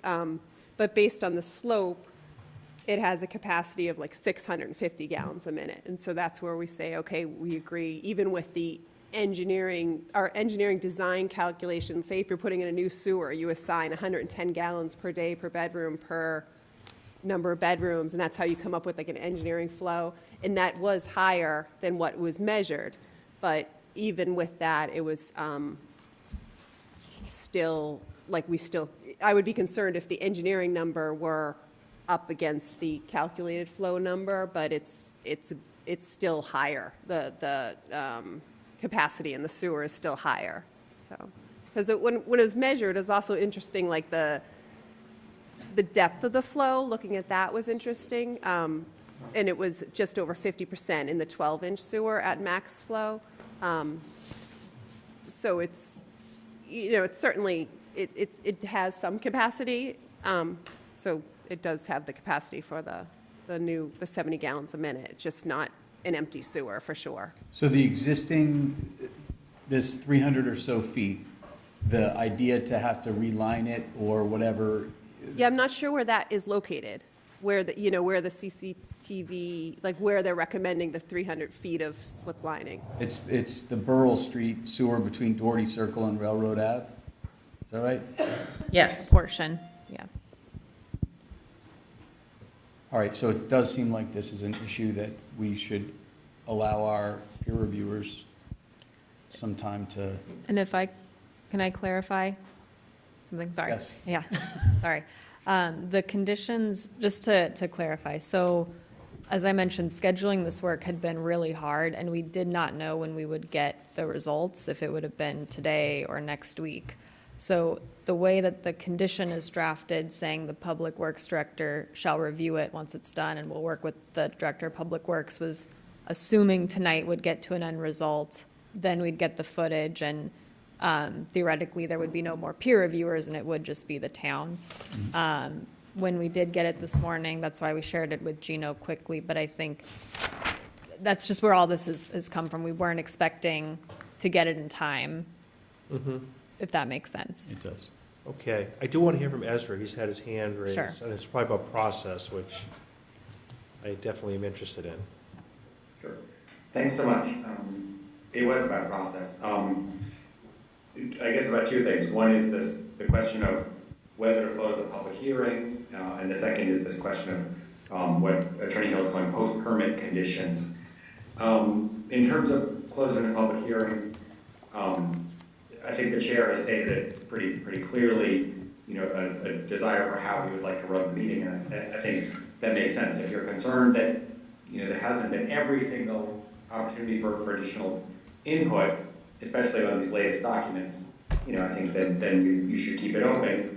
I would encourage you that, just, this can have a process of, as you've seen in other zoning board meetings, there can always be more questions and more information, and often you're in charge of that process. In this case, once you're up at your deadline, the applicant really can say, look, I need a decision. So you do want to be sure you're clear to Attorney Hill and everyone else that when this little window of additional input is for comments on what's been submitted, not for opening up new issues, raising new questions, and really that's not to limit the public, that's to help the board when they get to crunch time and need to make a decision.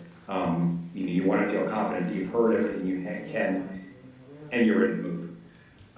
In terms of the post-permit conditions question, I think there are relatively few in there, and I think I would tend to agree with the applicant. This is a fairly standard process.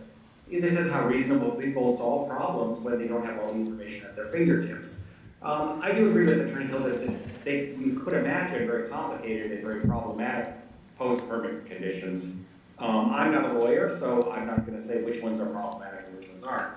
We could certainly check with town council on these. I suspect that most of these come up in a situation where you've raised an issue, you generally agree it's going to be solved. We're not entirely sure what the right solution would be, and there's a condition saying, here's a reasonable way to do it. You can actually get around almost all of these if you had to. If you're really worried or town council advises you to, for example, with this one, if they hadn't done the CCTV and didn't know what the infiltration work was going to be, we could instead have a condition that just said the applicant needs to escrow $50,000 to be used by the town for infiltration work, and the balance returned to the applicant after it's done. That's a fine condition. There's no post-permit discretion. It's a confusing process. And similarly with the bike law, we could say, exactly one date from the opening of the project, the applicant must create 20 more bike spots, unless this condition is waived by the board prior to that date. And then the applicant would have to come back to you and show evidence. Look, we don't need it, and you waive it. So it becomes almost just a question of logically, how are you going to structure this? And, I think it's hard for me to imagine a condition that the applicant said they were completely happy with and then challenged. But if your town council takes Dan Hill's position and is worried, then I would recommend I can usually work with them and we could rewrite these conditions to still protect the board's interest, but avoid the Daniel's concerns.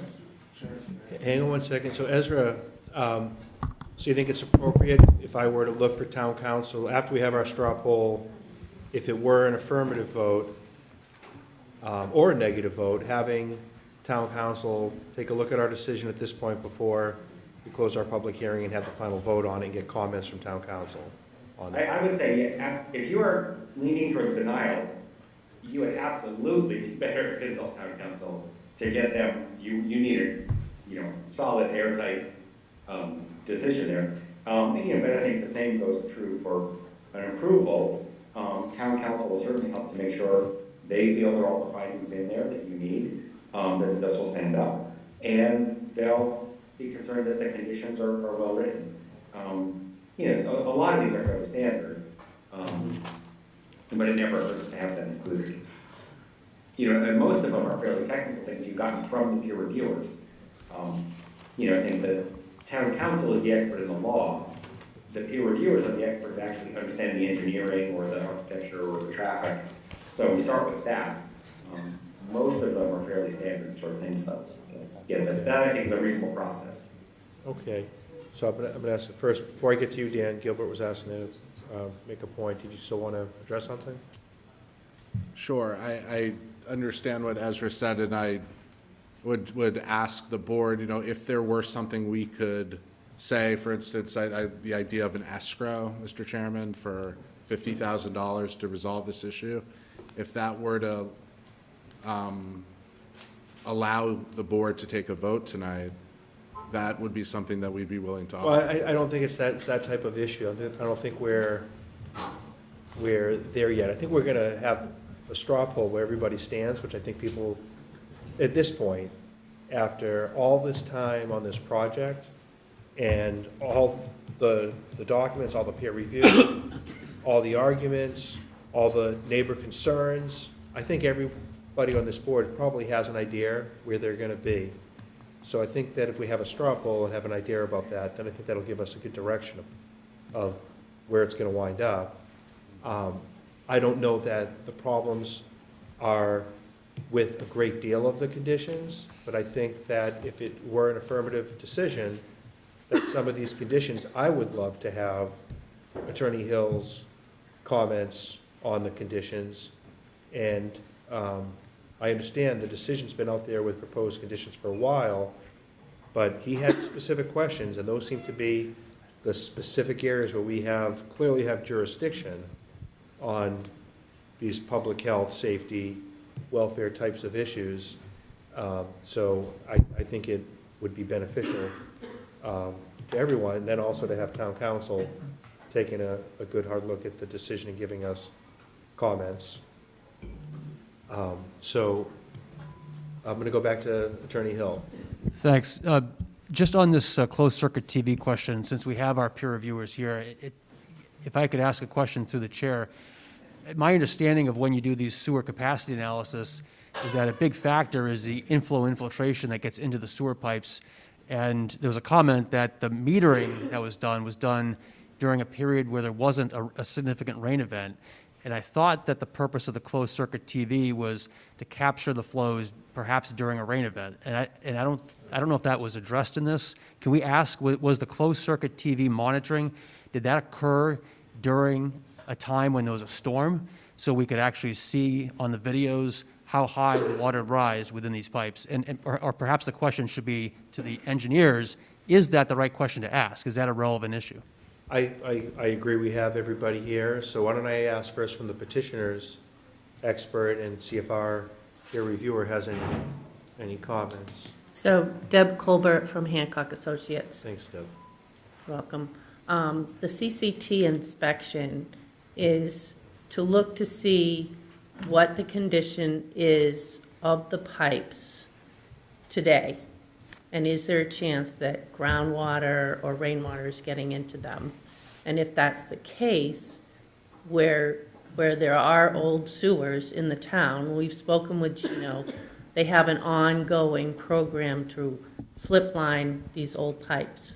So the intent of the CCTV inspection, because the flows were not done during rain events, wasn't to do a CCT inspection during a rain event.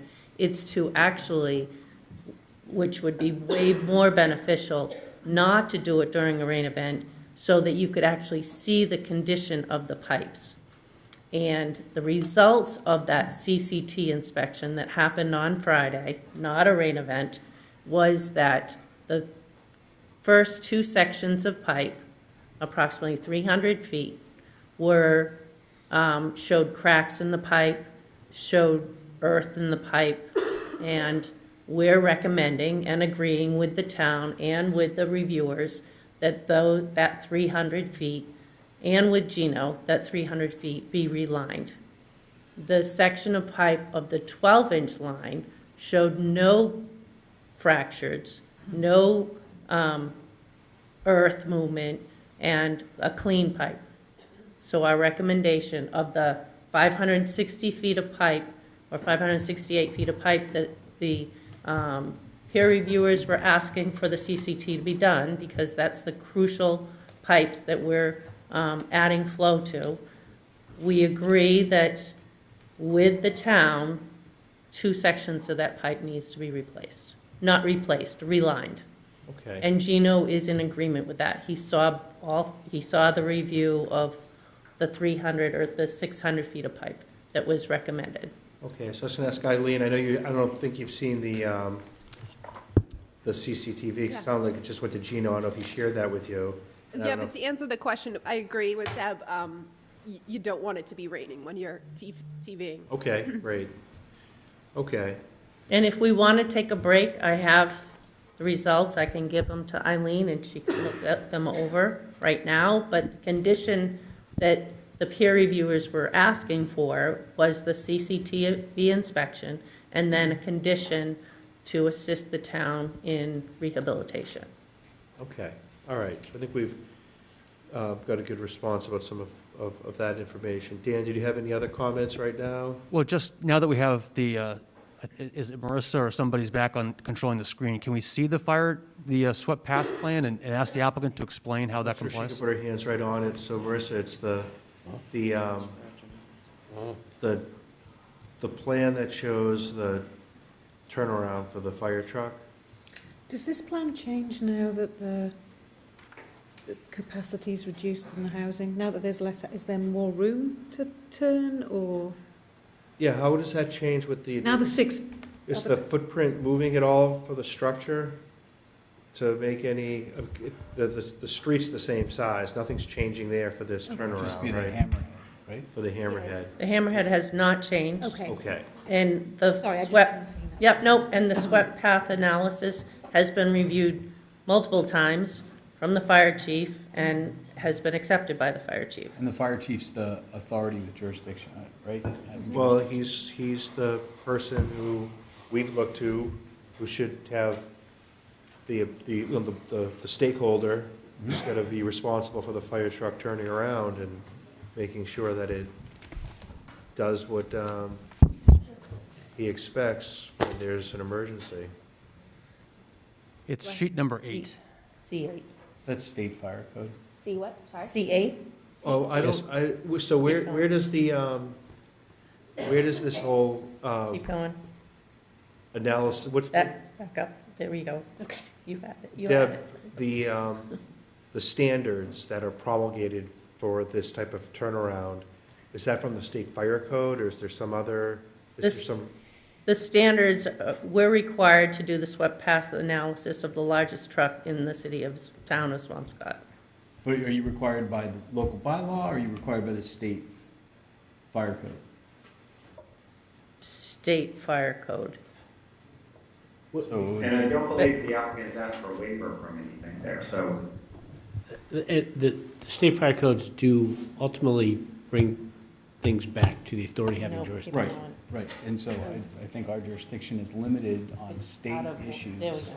which are reserved for, just like, certain environmental conservation. our jurisdiction, this is a life safety, I'm sure that we have jurisdiction to regulate this. If it didn't meet the requirement, this would be a reason for a denial. Understood, but determination as to whether it meets a requirement, I think, is. Oh, the opinion of the fire chief. Yeah. Yeah, I get that, yeah. I'm not asking the board to determine. I'm just asking a question as to how this complies, because I'm seeing lines that intersect with buildings, and that. Yeah, I'd love to see it now, because I heard from the fire chief, I heard it was okay, I've heard from the petitioner it's okay, and I've concluded it was okay. So if there's an issue, it would be an appropriate time to address it. If I may, just real briefly, as to what Mr. Croft said, certainly it is a health, or rather a safety thing, but the appropriate condition, which is the law anyway, is that we must comply with all aspects of the fire code.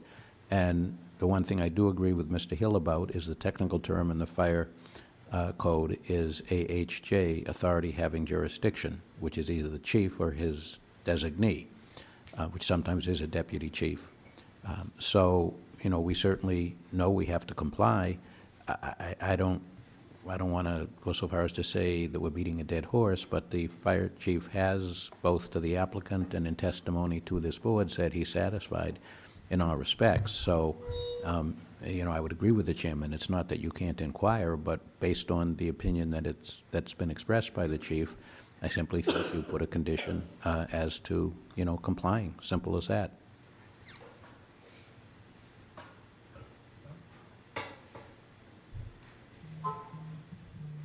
Is there something you wanted to demonstrate on this picture? Or ask about on, Are you asking me? Yeah, you said there's. Yeah, I mean, I don't know if I have an ability to use a pointer, but. you're welcome to come up here and show us, because it doesn't really do much for me to, just looking at it, that's for sure. So this is a computer model, and this truck is traveling, this is the route of the truck. Yeah. One of these lines is the wheelbase, and the other line is the bumper overhang? The front, the overhang of the truck. The body. So the body of the truck is this outer line, the inner line is a wheel, I believe, and again, I'm not the one who did this, but that's usually what we see. And so this line here. Sorry, I'm trying to zoom in. So this line here, you can see, crosses into the building itself. This is the building footprint. Here, this line crosses into parking spaces. So, I mean, typically when I see these plans, the engineers are very careful to make sure these lines don't intersect with anything, because that's the whole point of a swept path analysis. I think it has a legend there. Does it say left turn wheel? Do you see that? Able to, on the building. You see on the building, the legend? Yeah, left pointing? turn within aisle. Yeah, that's what it says, but And then again, below, there's another, do you see the one right below that on the building? Pointing left turn, yeah, wheel, aisle to, this right here? yeah, It what's that? says left turn within aisle to Burke's parking area. That's outside.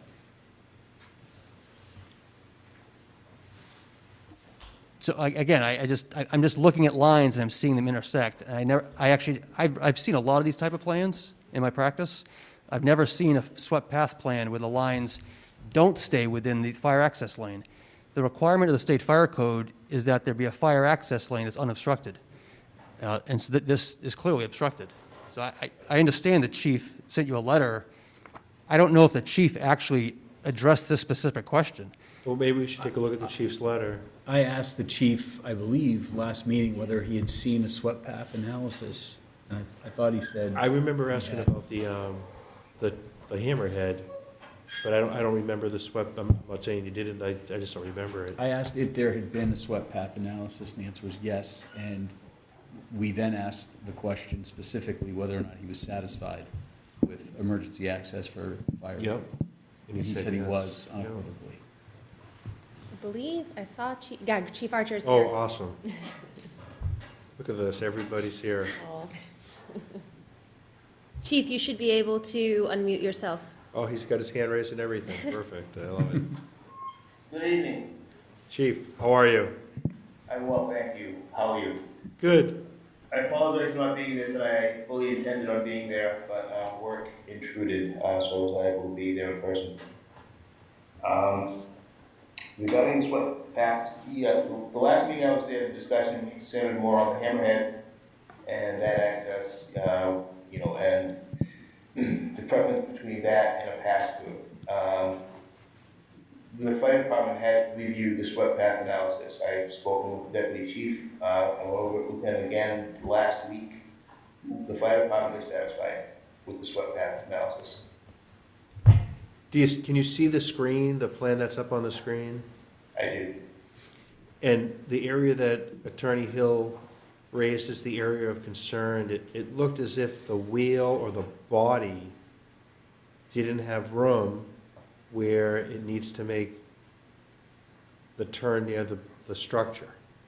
That's the way I think he pointed it out. Do you see that? I see it. Okay, so I have designated the deputy chief, I'm not trying to deflect it's my decision, I am the AHJ on it. I do designate the deputy chief, who's frankly more, experienced in it than I am, to review them. I can speculate that part of that, what you're seeing as an impinging line is the bucket of our ladder truck, which is 18, I don't know, which is about 13 feet up in the air. There could be a part of the ladder truck that's just too high to be of a concern. In either case, I did have the deputy chief, who's the code enforcement fire prevention officer, review it again, and he's assured me that he's satisfied with the swept pack analysis. Fire department can make it through there. Chief, would you have the ability to call him now and then come back and report on this issue? I hung up the phone 3 minutes before I was on the meeting with him. Okay. I was on the phone with him this evening. And asked him about this issue? Exactly. And he said he was satisfied? Yes. Okay. Anyone have any questions for the chief on the board? I'm just wondering, is it the same question as to whether or not the chief or the deputy chief is satisfied with the analysis, as opposed to whether or not the analysis complies with State fire code and state law? Aren't they two separate It questions? sounds like it's two separate questions to me. That's what it sounds like to me. May I answer? And is the chief just saying, "Oh, it's all good, we can get through there," or is he saying that it complies, that it's consistent? I don't think he's given an with the opinion code? that it complies with the state fire code. I haven't heard that. I've heard I satisfied. have not heard that. I've just heard satisfied. That the chief said. I'm not quite sure how else to put it, other than we've analyzed it, and we believe that it's adequately accesses our fire trucks. Right, what has been the analysis? When you say that you've analyzed it, exactly what analysis have you done? I'm not quite sure how to answer that. We analyzed the width of the truck, the width of the alley, the radius of the court of the turns, turning radius of the apparatus.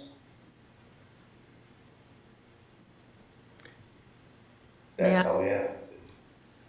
Let me hear what Deb has to say, since she was probably involved in putting this together, right? Yes. So the pinch point that he's talking about, that underground parking is all open. So it looks like it's going into the building, but it's actually going under the building. And the pinch point that he's talking about for the curb, that is an overhang of the truck. So both of those are overhangs of the truck that are, meets the swept analysis. It meets the state fire code? Makes the state fire code. Okay. It's the best engineers can do for two-dimensional plans, right? We can't get three-dimensional plans on there. Okay, well, that's helpful in understanding how what looks like it wouldn't be compliant, how that opinion became such. Okay. And again, this is analysis based on how the driver is going to drive the truck, right? And a lot of times, fire trucks come in and there's no cars parked. They have full access around the building. They can make the turns. They can make the radiuses, and that's what this plan shows you. Dan, did you have any further questions about this? No, I just respectfully disagree with that comment. The plan does not show that the fire truck can satisfy these turning radiuses. If there's overhang in the truck, it's interfering with parking spaces that are on this plan. So the response I'm hearing tonight is unsatisfactory from my perspective, but it's your call as the board, and I understand the chief has reviewed it, but this does not make sense at all from my perspective. Okay, all right, well, I appreciate that. Thank you, chief. Any other questions anyone has about this issue? We do have we do have the November 3rd, 2021 letter does, it's a fire prevention memo, Yeah. and it does say that creates a hammerhead turnaround Swampscott ladder truck on Pittman Road. This plan meets the codes required for fire department access. And then it says, but does not enhance fire department access to Doherty Circle. So ultimately, that is the plan they went forward with, I believe. The same, this is the only plan I've seen, right? Yeah, and it says this plan meets the codes required for fire department access. I'm assuming that's the state fire code, but I'm not, it doesn't say state fire code. I don't know what other codes. I think Ezra's going to tell us that we need to condition it to meet the state fire code. But Ezra's got his hand raised. I want to ask him for his help. Sure. Actually, I was going to say this needs to meet state fire code regardless of what you're saying. 40B has there's no power you have that can overrule a state code.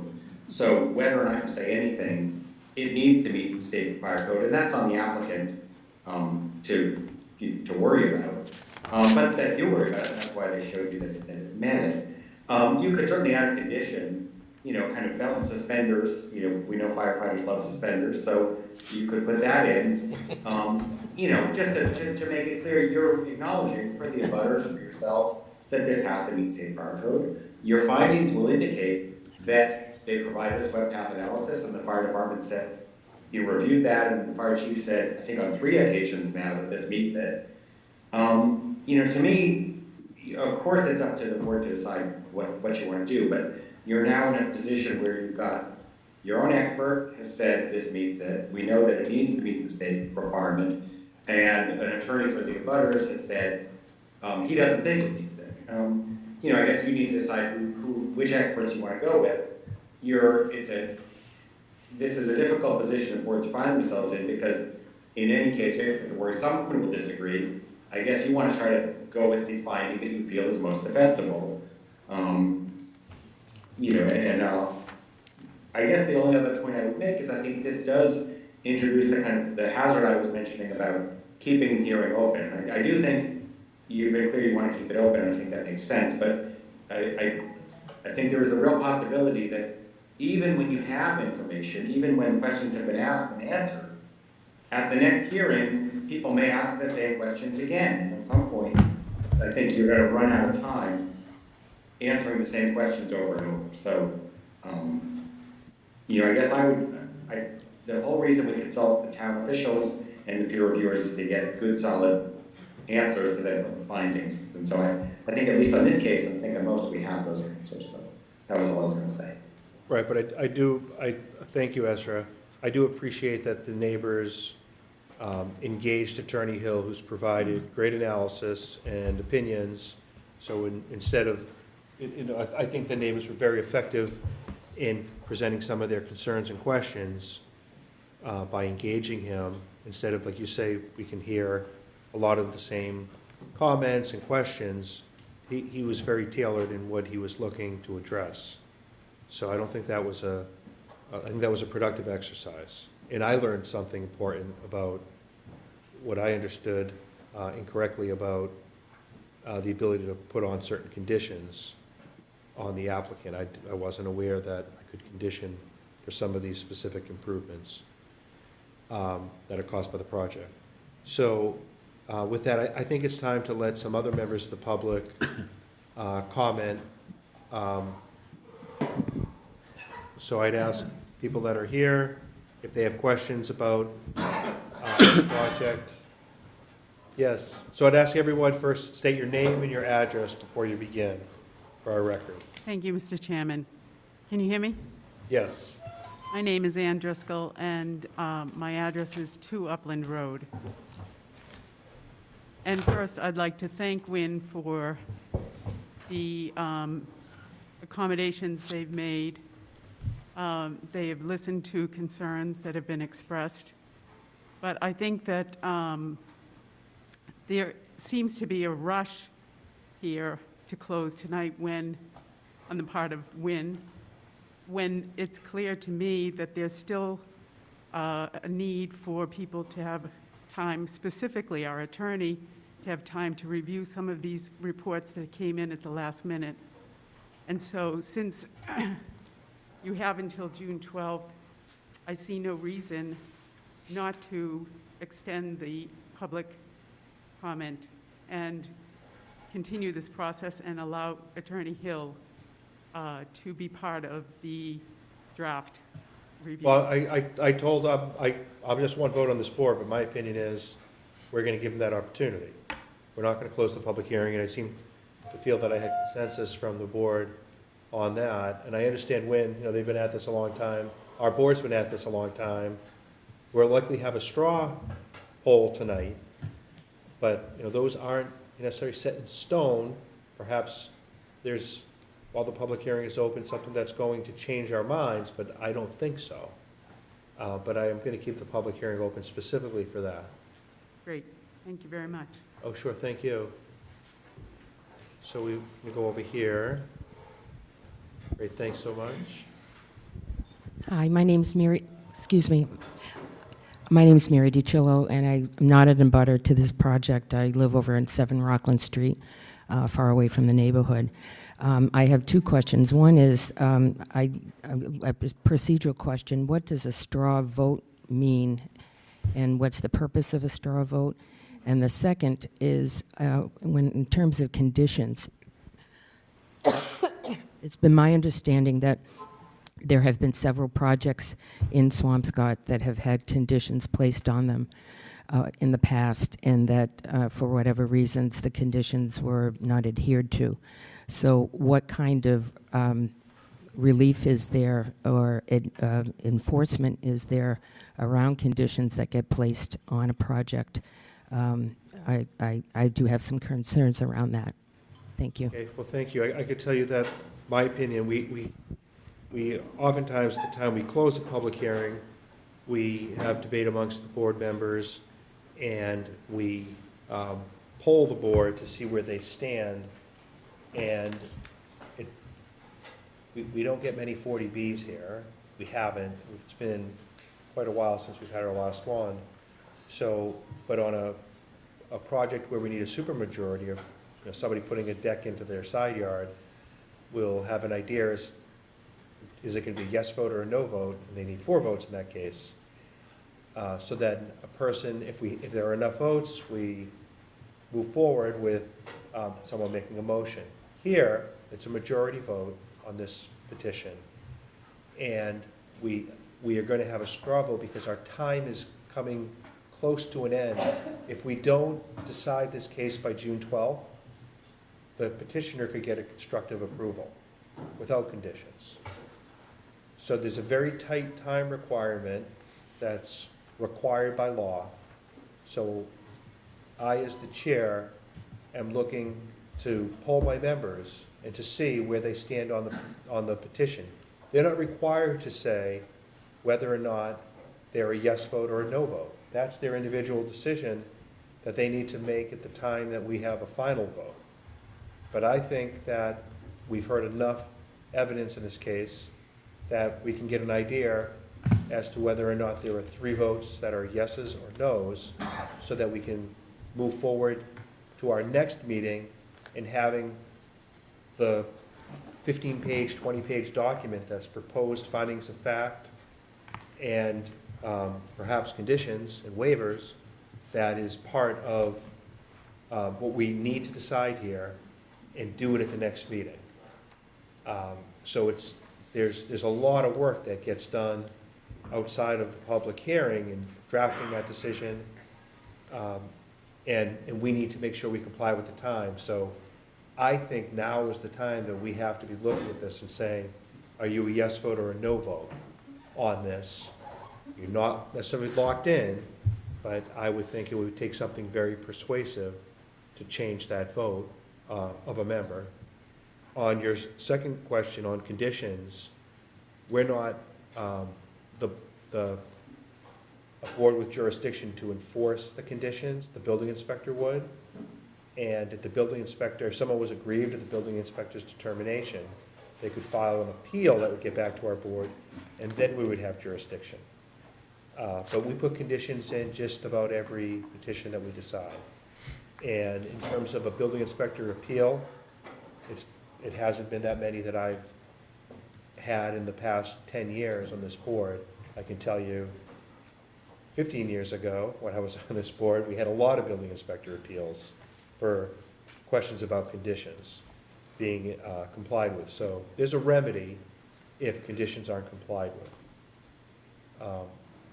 So I'm going to see, let me go to somebody who's on Zoom for next public comment. Please use the raise your hand feature. Okay, I have Aaron Beardofi. Okay? Hello, this is Aaron Burdoff from 11 Juniper Road. And first, I just want to voice my support for this project. I would completely agree with the Swampscott Affordable Housing Trust when we're saying it's a net benefit and net win for the town to put this through. And I think that should be duly considered with this decision here. And second, I just want to point out to the board, you spent how long, going through this process, throwing spaghetti at the wall.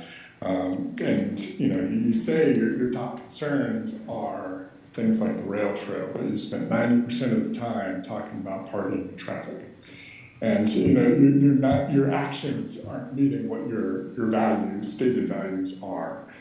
So you really got to relook at this whole process and try to understand what's gone wrong. And I want the board to look in front of you, look at the WINN employees there, and probably with the exception of the owner, like just mentally calculate what their hourly rate is and how many hours they've spent on this. Calculate that out, spend how much money has been spent on this for this process. And know that that's no different if this process were 30 units, if this process were 16 units, if this process were 8 units. So if we want smaller projects in town, because this one supposedly is too big, then we need to make some changes to our zoning laws. And I don't believe that the zoning board has written a letter to the planning board yet to ask them why they haven't done it yet. Have you? Well, Mr. Burdoff, I think you confuse some of the process and procedure and rules that we have here. Number one, the state law that we're here with jurisdiction to decide this petition strips much of the power from other boards and has this one comprehensive permit. So I've gone over some of that. I'd encourage you to look on. No, I am familiar with why we are doing this right now. I think my comment is more that if we change the zoning bylaws, we're going to have less of a need for 40B projects to come in, especially of this size. So I'd encourage you to join in the, I'm already doing that. I want the zoning board to, because it's been frustrating, I can tell from you guys, to go through this process, and you've noticed some faults in the process. So I would encourage you to write to the planning board, because your voice is actually going to be larger than mine, to write them a letter to encourage them to change zoning bylaws, to encourage small and multifamily housing, allow them by right to come in, to avoid some of this process. And one of the things you didn't mention, Mr. Chair, at the beginning of why 40B was enacted was to correct some of the things about redlining that happened, especially back in Boston in the day. So, I know you guys think you're going and dotting all the I's and crossing all the T's here, but you're really just upholding systemic racism.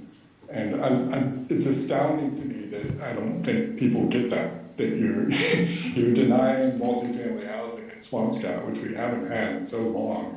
And it's denying people the voice or the ability to live here in Swampscott. It's increasing housing prices. And I don't know why. I don't know why you're concluding that we're denying anything. I appreciate your comments. Thank you. I only have so much time, so I'm going to move on to the next comment. So anyone that's present here, thank you.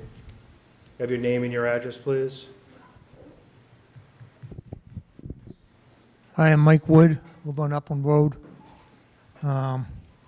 Lived through all my life, except for 13 years I was in the Army. I understand the need for affordable housing, but this project's way too big. I think we need to be careful of the precedent we set here. I know 4 other projects scheduled to happen in the near future. One on Pine Street, one on Spinelli Road, one on Archer Street, and one where Larry's Garage is.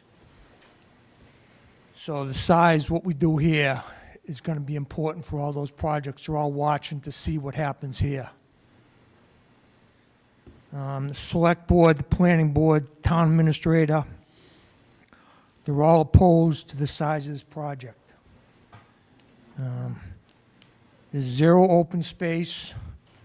There's no definite plan for the rail trail. I haven't heard anything definite about that. Parking's still inadequate. For 114 units, could very easily have 200 cars. And they're going to be competing with parking, Burke's Tumbling Academy. All right, I think you saw those pictures we submitted about Burke's Tumbling Academy, what the parking lot looks like when they're in session. It's full. What else do I have here? I don't know about the sewer, but like I say, I live here all my life. I know when it rains, underneath the tracks, it floods. So I don't know if that has any bearing on this testing that's going on, but I think it should. Let me see what else I got here. I think with these other projects we have, we'll be able to meet our 10% goal of affordable housing. So I don't think we need to be bullied into like doing anything here that we don't want to do. I know they don't want to have like a smaller apartment building, but I think that's what we should be shooting for. You know, something that's more in line with the fabric of the neighborhood. It's just too big right now the way it's proposed. So I appreciate all your work. You know, I've been going to all these meetings. And, Thank you very much. Yeah, thank you. Thank you. Anyone on Zoom next that wants to be heard about anything with this petition?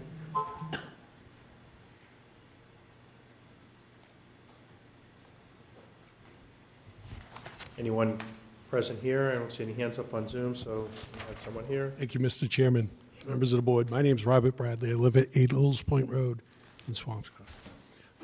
At my previous statements to the board, I've been coming for over a year now, I referenced the 2 reports that were previously prepared by the town. I'm sorry, I'm just having a little trouble hearing you. I'm sorry. In my previous statements to the board, I referenced the 2 reports that were completed by the town in 2016. One was the Swampscott 2025 Master Plan. The other was the Housing Production Plan. In both of those plans, the key elements described were 1, affordable housing, diverse housing stock, housing for persons with disabilities, and the development of underutilized areas. Those were the 4 primary goals in each of those reports. They were comprehensive reports. This project, as I had mentioned before, clearly checks off each and every one of those issues. I'd also like to add that since that report was put together, there's been a new movement in transit-oriented housing, something that wasn't around at that time. This is also an added benefit to this project. Living near public transportation means easier access to jobs, albeit Boston, while taking cars off the road and lowering carbon emissions.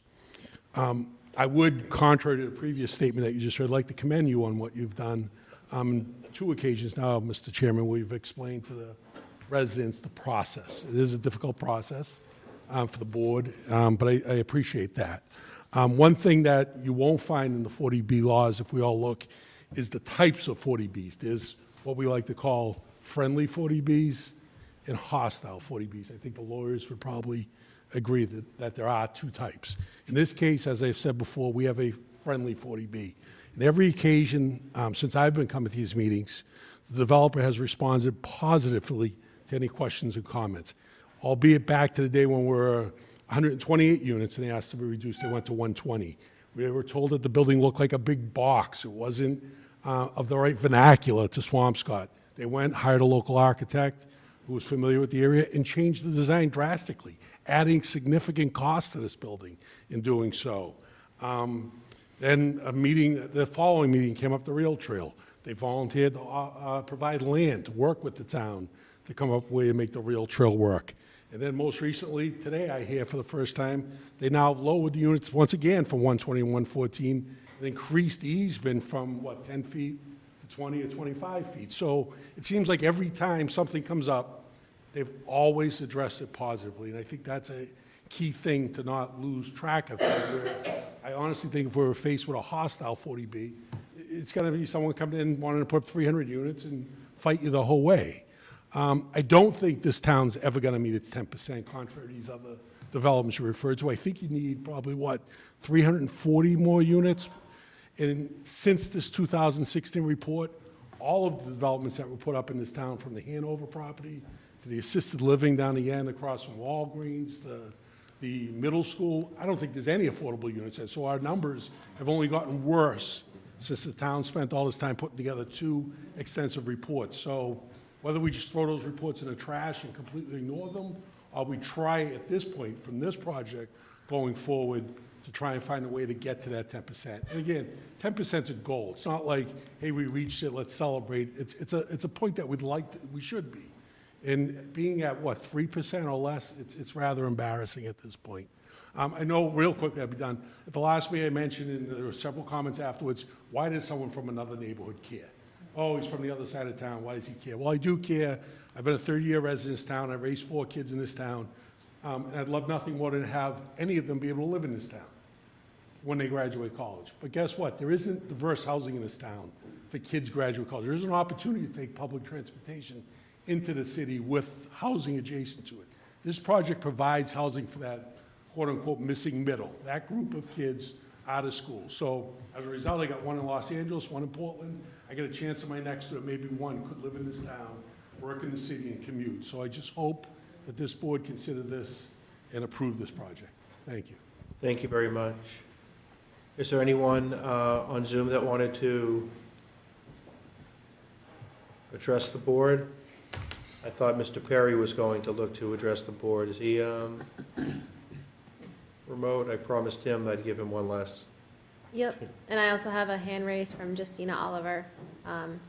Hers went up first. I don't know if you want to take them in the order. Whoever was first is fine. Hi, Justina Oliver. I'm the chair of the Swampscott Historical Commission and town meeting member of Precinct 4.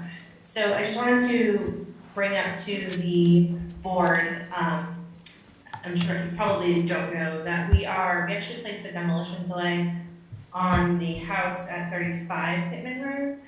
And we have brought in Habitat for Humanity, who is interested in taking this house, essentially lifting it off its foundation and moving it to a lot in Swampscott, about a quarter of a mile away from this location. So Habitat would essentially renovate this house that is currently being used as a 2-family, potentially into 3 affordable housing units that would be home ownership. So part of that process would be the acquisition of the land for the relocation of the house and also the moving costs. And we have already done some estimates of the cost for relocation, which would be around $150,000 to $200,000. So they actually met with Affordable Housing Trust tonight at 5:30, and hopefully we'll maybe give them some money from the Affordable Housing Trust. But I'm just wondering from the board, is there any condition that we could possibly obtain funding for the relocation of this property in particular? Well, I think I could ask the petitioner their comments on, I don't really know right now.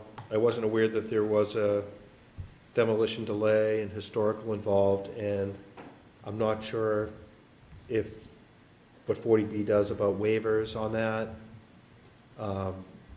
Ezra, do you have any experience with that?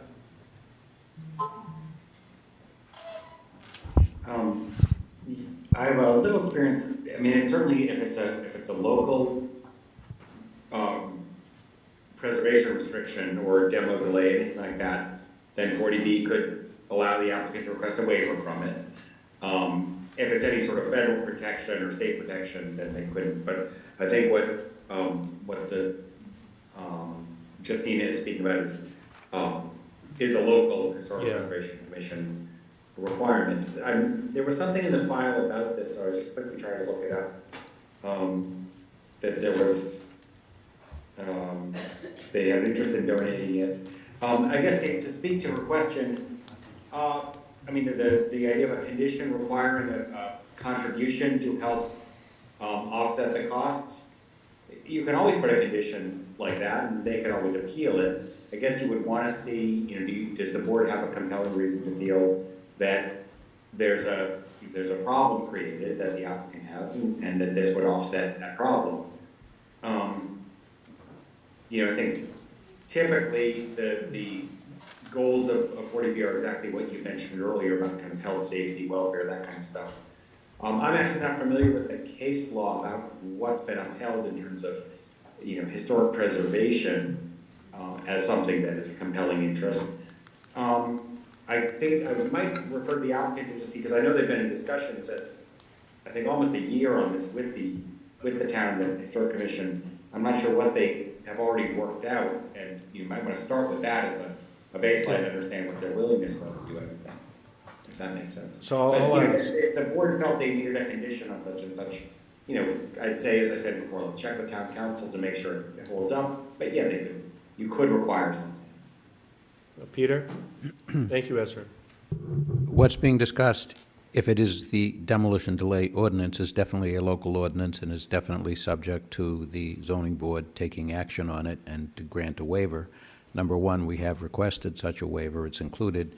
Number two, and Angela or perhaps our architect can correct me, I thought we had been through those discussions, if not formally, with the notice to the Historic Commission as to the demolition delay, which, by the way, is only a delay. I mean, even worst case, it will not, cannot prohibit, even on a non-40B project, the demolition. It just is either a 6 months or a 1 year. I can't remember which amount of time this ordinance in Swampscott has. But, it wouldn't prevent the demolition anyway. So, we believe that it's satisfactory simply to issue a waiver as we have requested. Well, what if we didn't issue a waiver and there was a delay? Is it in the petitioner's best interest to not have the delay financially to? Sure, we don't. I think the delay is almost over, actually. Oh. And it starts October 30th for 9 months.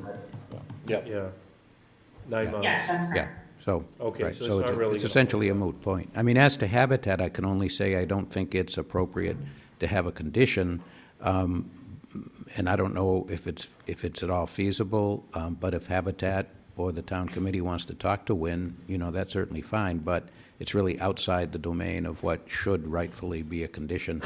It just, it's a nice idea, it sounds like, but it's just not something that I think the zoning board should get into. Thanks. Okay, you?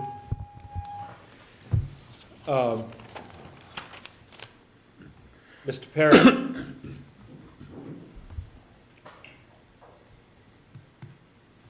Mr. Chairman, can you hear me? Yes. Good evening, sir. Jerry Perry, 60 Burpee Road. My apologies for not being there. I'm stuck home on my couch with the flu, so I couldn't really make it tonight, but... Well, then I'm glad you're by Zoom. Yeah, me too. I really wasn't planning on speaking, Mr. Chairman. I'm surprised you called me out, but so I guess I will comment very briefly. I want to first off thank the zoning board. This has not been easy. This is a difficult situation, and obviously a lot of differing opinions. So I do appreciate the work that all 5 of you have been doing, the peer reviews, Ezra, and everybody else. I also want to thank Gil WINN. He's been a real gentleman. His staff have been pretty good with us, and have really been kind enough to talk some of this through. We don't agree on everything, but I do want to thank them too. I really have said just about everything I can say about this. I appreciate our attorney, Dan Hill, has articulated far better than I can some of our concerns and some of the legal issues, and I'm kind of happy, Mr. Chairman. It sounds like you brought to your attention some options that may assist you in your final deliberations. So I thought that was a good thing. I am going to end my comments with what I said a year and a half ago. I think it's too big of a project. I don't think they've addressed the Burke's parking.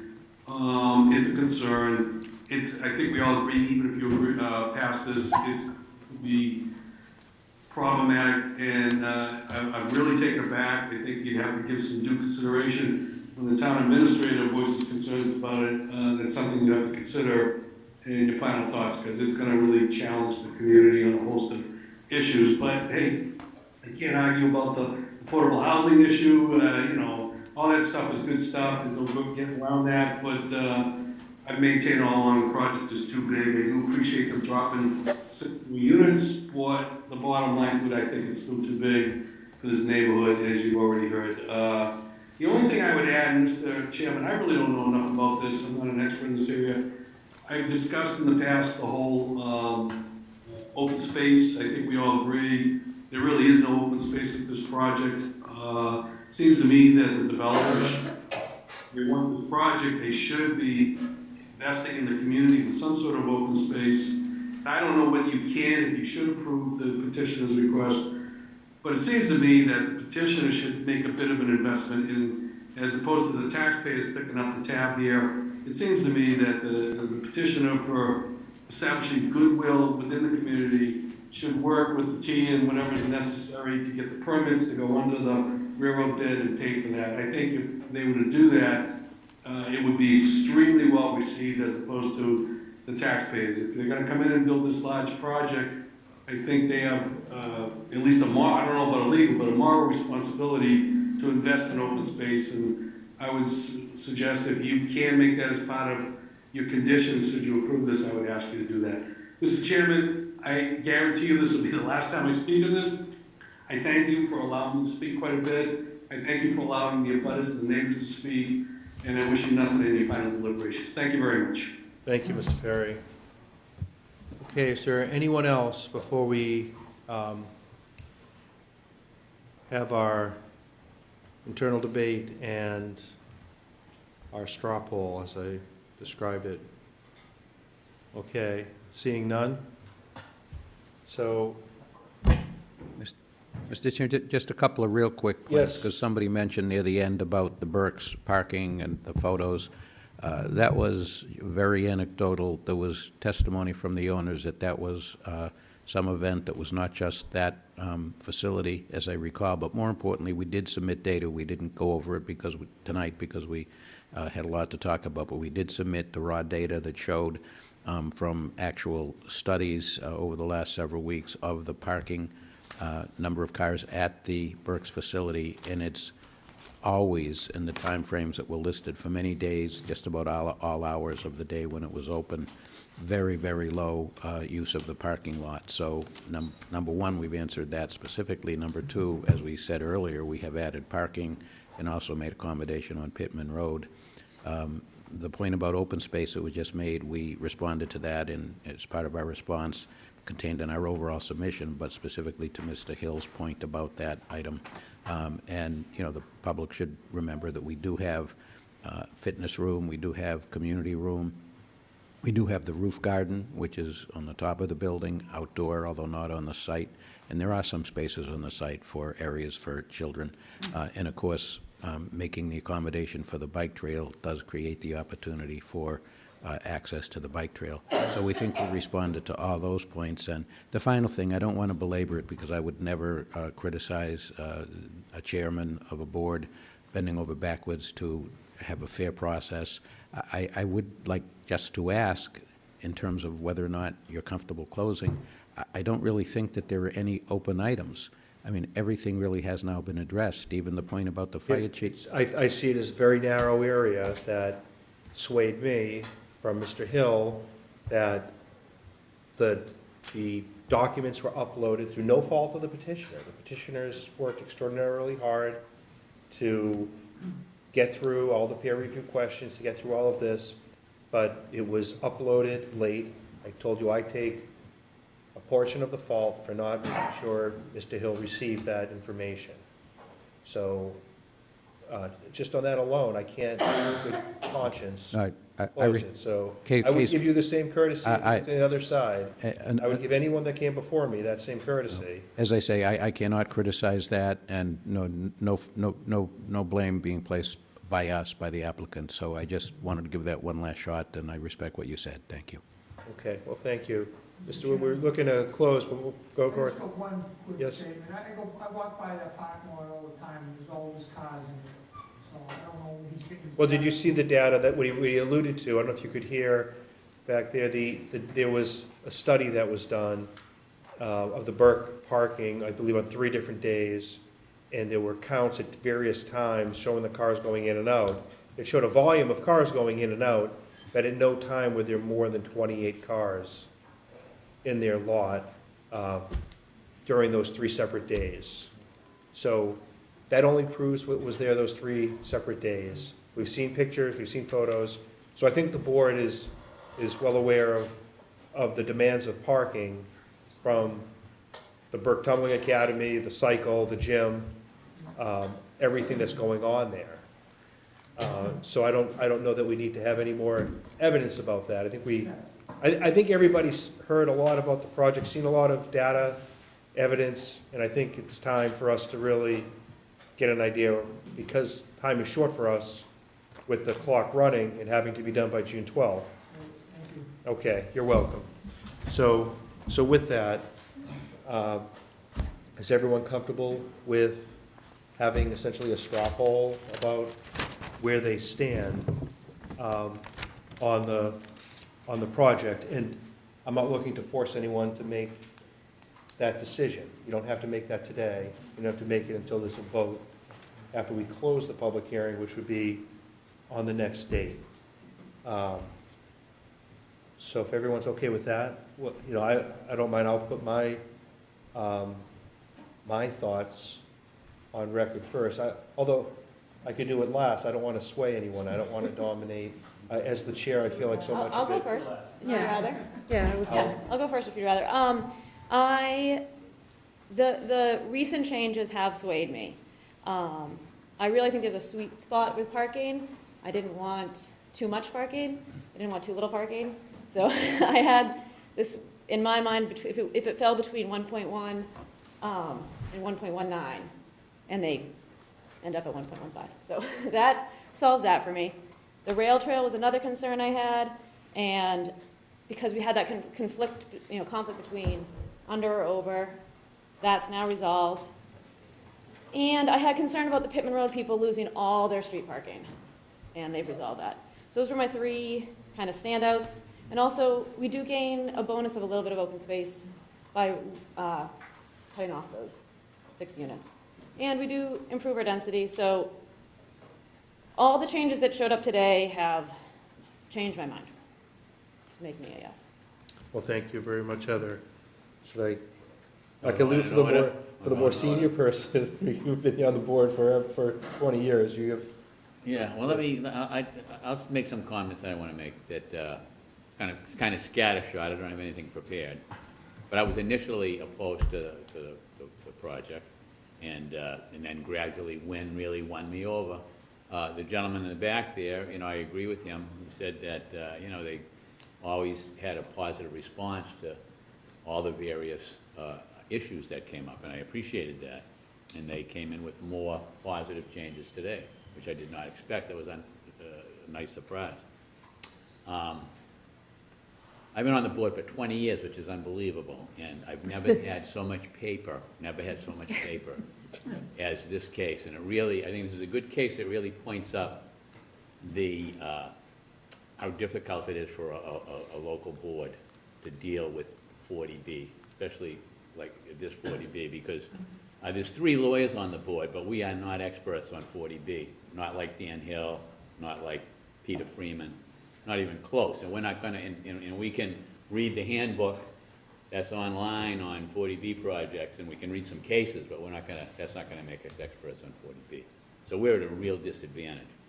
And we're not engineers, and we're not traffic experts, and we don't know about groundwater and wastewater and pipes and lining of pipes and all that. We're not experts in that. So we had, and these are some complicated engineering reports that we're expected to read, and matrices and all this.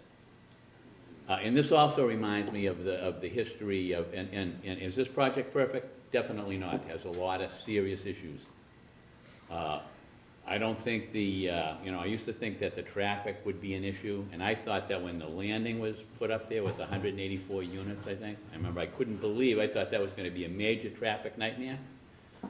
And never even noticed the landing. Once in a while, I see a car pull out and I see a car pull in, and there's 184 units in there. So I don't think that traffic's gonna be an issue, I really don't. But parking is definitely an issue. I think those 23 spaces, however many way down the end is really illusory. I don't think anybody's gonna park down there. So that's a big problem that I have.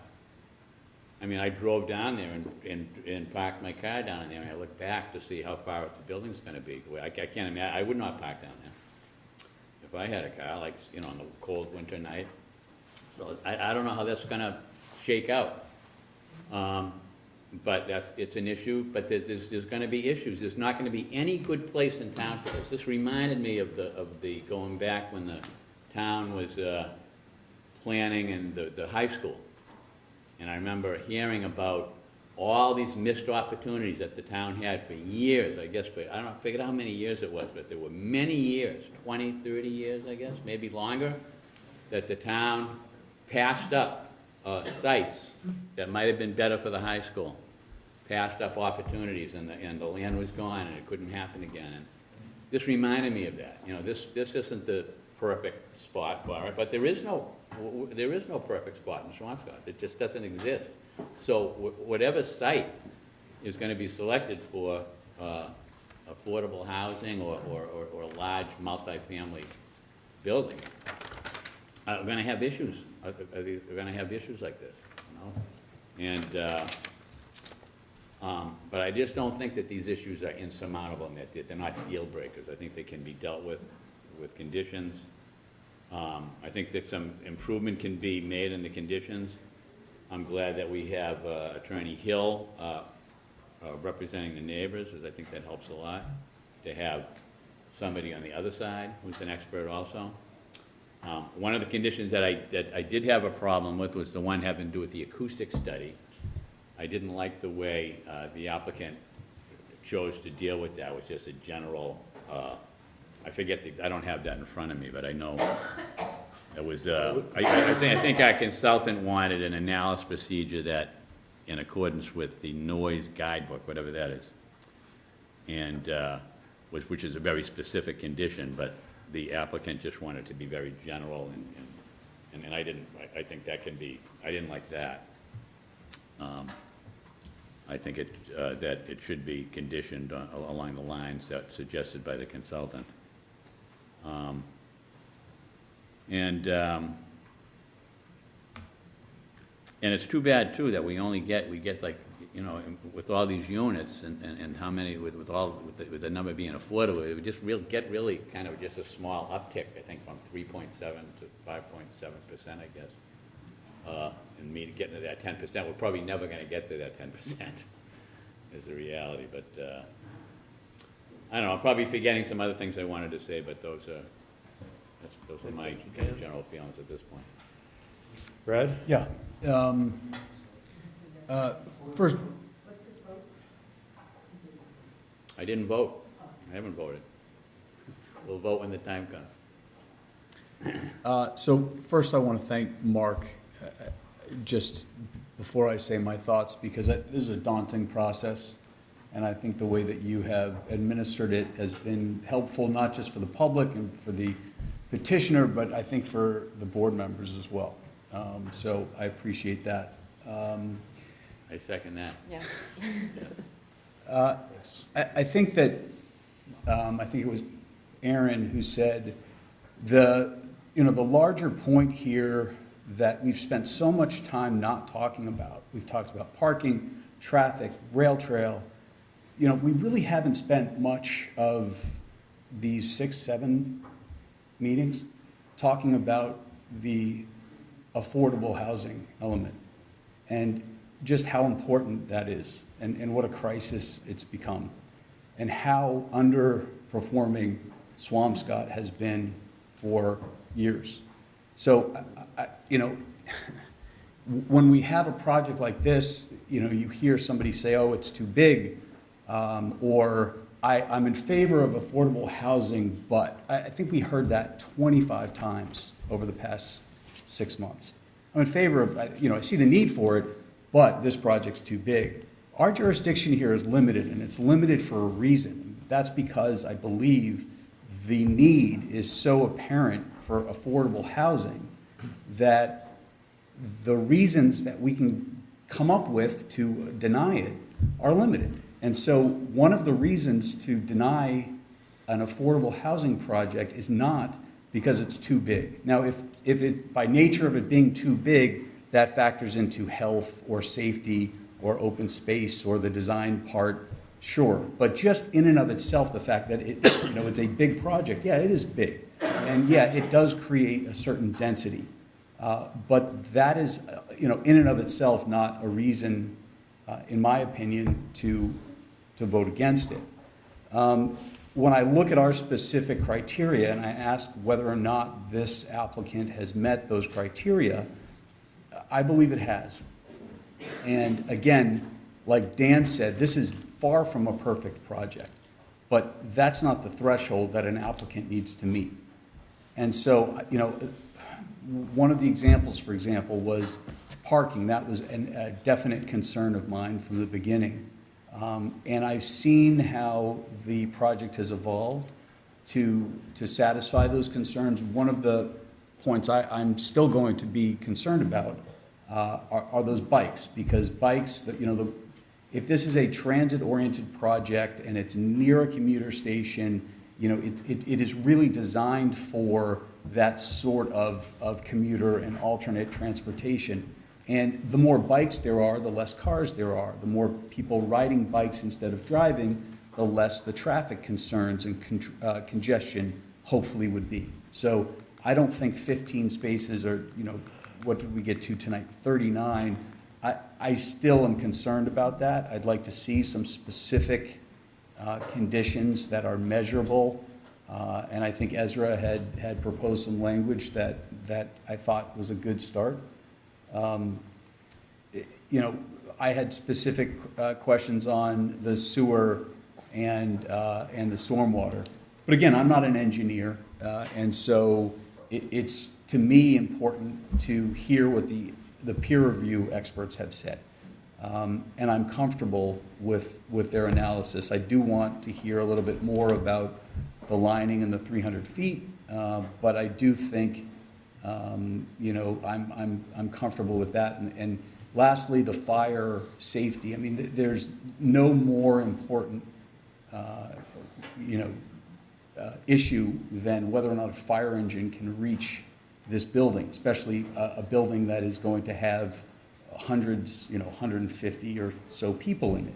So that was very important here from the chief last meeting. I'm glad he participated again, and I really appreciate that. I think it is helpful to know that as well it has to meet the state fire code. I do have a couple other comments, but overall I feel that the larger point here being the need for affordable housing. Does it get us to 10%? No, but it almost doubles what we have. It gets us part of the way there, and I think that should be. It's not just in a document. I thought your remarks were right on target. It gets us closer, and it's not like this is not part of a deliberate, intended result. This is what this town has set as its goal, and so if not now, when? So I want to thank the applicant. I think you've done a very good job coming back. I didn't hear you say once, no, we're not going to do that. It's always thank you for that comment. I think that's important. We'll follow up. Again, it's not a perfect project, but I think all things considered, it's met the threshold in my opinion. Thank you, Brad. Paula? I've really disliked the size of it from the very beginning, and my heart goes out to the neighbours who are going to be hugely impacted by this. But I also want my cake and eat it too, and I think the town does need 40B housing. I wouldn't be too happy if I was living next door. Just the truth, I would really want someone to be on my side and fighting for it, but also if I was looking for housing in town, I'd want someone fighting for that as well. So, yeah, I think you've met the criteria. I hate the size of it, but I also feel sad that we're losing 6 more units, and some of them are the affordable units. I get the ratio. I understand why that has to happen. I would have loved if we lost units that weren't the affordable housing units. So I am a yes, but I'm not happy about it. Thank you, Paula. There's already, definitely it appears on the straw poll 3 votes, which is it's a simple majority, but I will give you my comments because this is the opportunity really for the public to understand the rationale a bit. You get a decision, the decision is written, a proposed decision by the petitioner with comments by the abutter on conditions, comments that come from other board members, but you really don't know necessarily what truly the board members are thinking. And I think that particularly the abutters are entitled to that. And the abutters, you're going to be impacted more than anyone with this petition. And I've looked myself personally to do what I can to protect your interests with the limited jurisdiction that we have. And my experience practicing law as a litigator for close to 30 years tells me that I could make you feel real good if I look to steer this all the way and try to push everyone to deny it or to put unreasonable conditions on it. But my reading of the law tells me you might feel good for a little while, but what would happen is it would be overturned on appeal and it would be built much worse than what we could get through a negotiation of conditions. So it's reluctant that I look at this as a yes vote. I think the petitioner has done a very good job with their petition, with trying, my big issue right away was the connection of the rail trail. I brought it up, I think, at the first or second meeting, and they came back with initially the agreement that they would have an easement almost immediately. And I absolutely 100% agree with Brad that the need for affordable housing, it's not just a need that we can recognize locally that's needed, it's codified in law. That's why we're here with this comprehensive permit, because we've done a very poor job with the zoning law, which requires restrictions for lots of a certain size, for lower density. And this is a project that exceeds what they're required to do. 42% of the units, which is much more than what they're required to do, would be affordable. So between the connection with the rail trail, the 42%, the fact that our peer review experts have told us that they have met satisfactory, essentially, all of the issues of concern with engineering, traffic, architecture, all of these things that I am not an expert on to second guess not only the petitioner's experts who are extremely qualified, but our own experts who are extremely qualified. So it's far from a perfect project. All of these 40B projects are far from perfect, but I think given what we have, I think that it's as good as this board's going to be able to do to get any further in terms of making the project better. So I'm going to be a yes vote on this. I wish it were better with open space. I do, though, weigh that connection to the rail trail heavily on my analysis of the open space. And I don't think that we could meet our burden that we have with a limited jurisdiction to deny this and not wind up with a project ultimately that would be approved by the Housing Appeals Committee, and it would be back potentially to the 128 units and less parking and everything that we didn't want in the project. So I thank everyone. First of all, I thank everyone for the neighbors, the public, the petitioner, for extraordinary professionalism, asking that decorum be protected and abided by, and the respect that I've seen between everyone. You know, neighbors who are going to be so impacted by this project, who are commenting first, that the petitioner has listened to them. Maybe couldn't do what they wanted, but has listened and been respectful, and I do appreciate that. It's a long, arduous process. I am relieved that we're getting very close to the finish. I think what we need to do now is to set the date that we're going to have our continued public hearing, which would be to vote on the final decision. So what's the next meeting that we have? Is it the 24th. I would not recommend doing it that night. We have a pretty packed agenda, including the Pine Street project, which is. We have which one? The Pine Street project that night. Yeah. But we're not going to really take any more public comment. I think this is really I think it's unlikely we're going to have much, you know, we're just going to have the decision that was circulated in advance. Okay. I think this is really a 15-minute process. Okay. For this petition to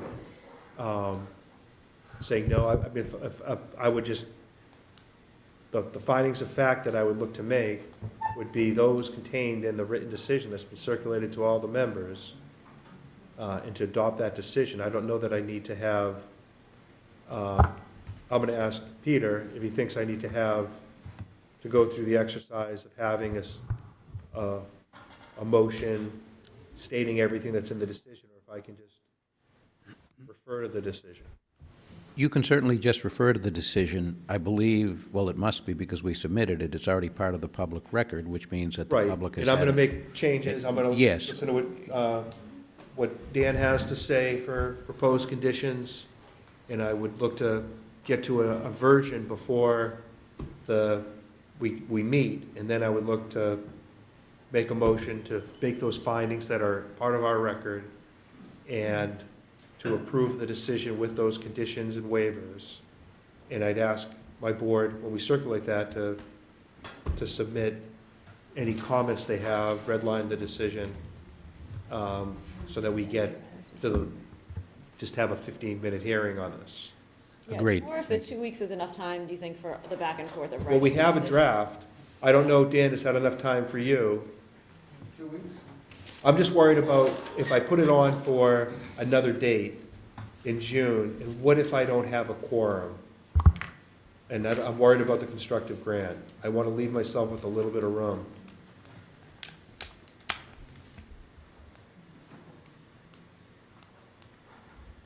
Yeah, I think it's doable that I could have something to the board by the end of next week. It doesn't, the problem is I'm in trial this week, and I'm not gonna have any time this week to do anything. I'm not gonna ask that it be 1 week in advance review. You didn't get that same courtesy, so you can Okay. have a little more time than that. I would just ask that when you circulate your changes, you also send a copy to Peter, when you send it to Marissa. So I think I can give you some conditions by the 20th, and That would that be gives the wonderful. weekend. And I'll talk to my clients to see if they want me to do this, but assuming that they do. Yep, I can- and I'm gonna look to do that remote. I'm not gonna require anyone to be here in person. Want to just show up remotely?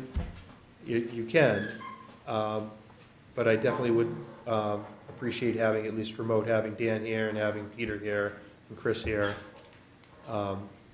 because I think it's gonna be discussion about potentially deliberation about the conditions. Okay? Ezra has his hand raised, I'm not sure. Oh, Ezra, go right ahead. Oh, sure, sorry. You sort of got to it already. I was mostly just gonna suggest that, so you don't have things coming in right at the last minute, that you have some time to review this, and also that maybe you suggest, you can never say public comment is only allowed on something, if your record's open, people can send in letters, but, but maybe if you say really what you need to consider here is just the draft decision and the draft conditions, or else you're gonna have trouble focusing your discussion, but I think he basically said that. I might suggest that slightly earlier than May 20th might really help you, focus your review over that weekend, but if you're all willing to Well, that's, was aware, I don't know how much the Attorney General is planning on submitting. If it's a couple recommended changes to the conditions, that's pretty easy for you to consider. If it's a, complete overhaul, then it's a lot, so. right, right. Well, I'll ask him to And do you his best. don't want to debate He's got it a for trial. 15 minutes. Right, so I'll ask him to do his best, is all I can do. And I want to actually also note, I actually have a conflict that night, the 24th, so I'm not sure if I can. The 27th. Oh, it's No, the 20, it's the 24th. Oh, the 24th, I'm sorry. Yep, that's Tuesday. So you have a conflict, so you can't be here? I won't be able to attend. I can try to have someone pinch hit for me, and I can certainly do the drafting. I can give you the conditions. I just may not be able to personally attend the meeting. Right. Another date, maybe. We could do it just by Zoom and just have a very brief meeting just for this hearing. Unless you started earlier. My conflict's at Yeah. 7, so if you started at 6. How about we, let me just look at that. That sounds like a great idea. Yeah, that is a good idea. Is that okay or not? It's fine. Over 6. The 24th, we start at 6. 6 PM. Yeah. Yep, That's good too, because that won't backlog. Yeah, and everyone else will stay on track. Yeah. okay, yep. All right. So the 24th at 6 PM. Thanks, everyone. Okay, so I'm going to make a motion to continue the public hearing to May 24th at 6 PM. Do I have a second on that? Second. We have a roll call. Paula? Yes. Brad? Yes. A yes. Dan? Yes. Heather? Okay, thank you, everyone. Thank you. Thank you. Just an adjournment, Mark? An adjournment? Motion to adjourn. Second. All right, all in favor? Aye.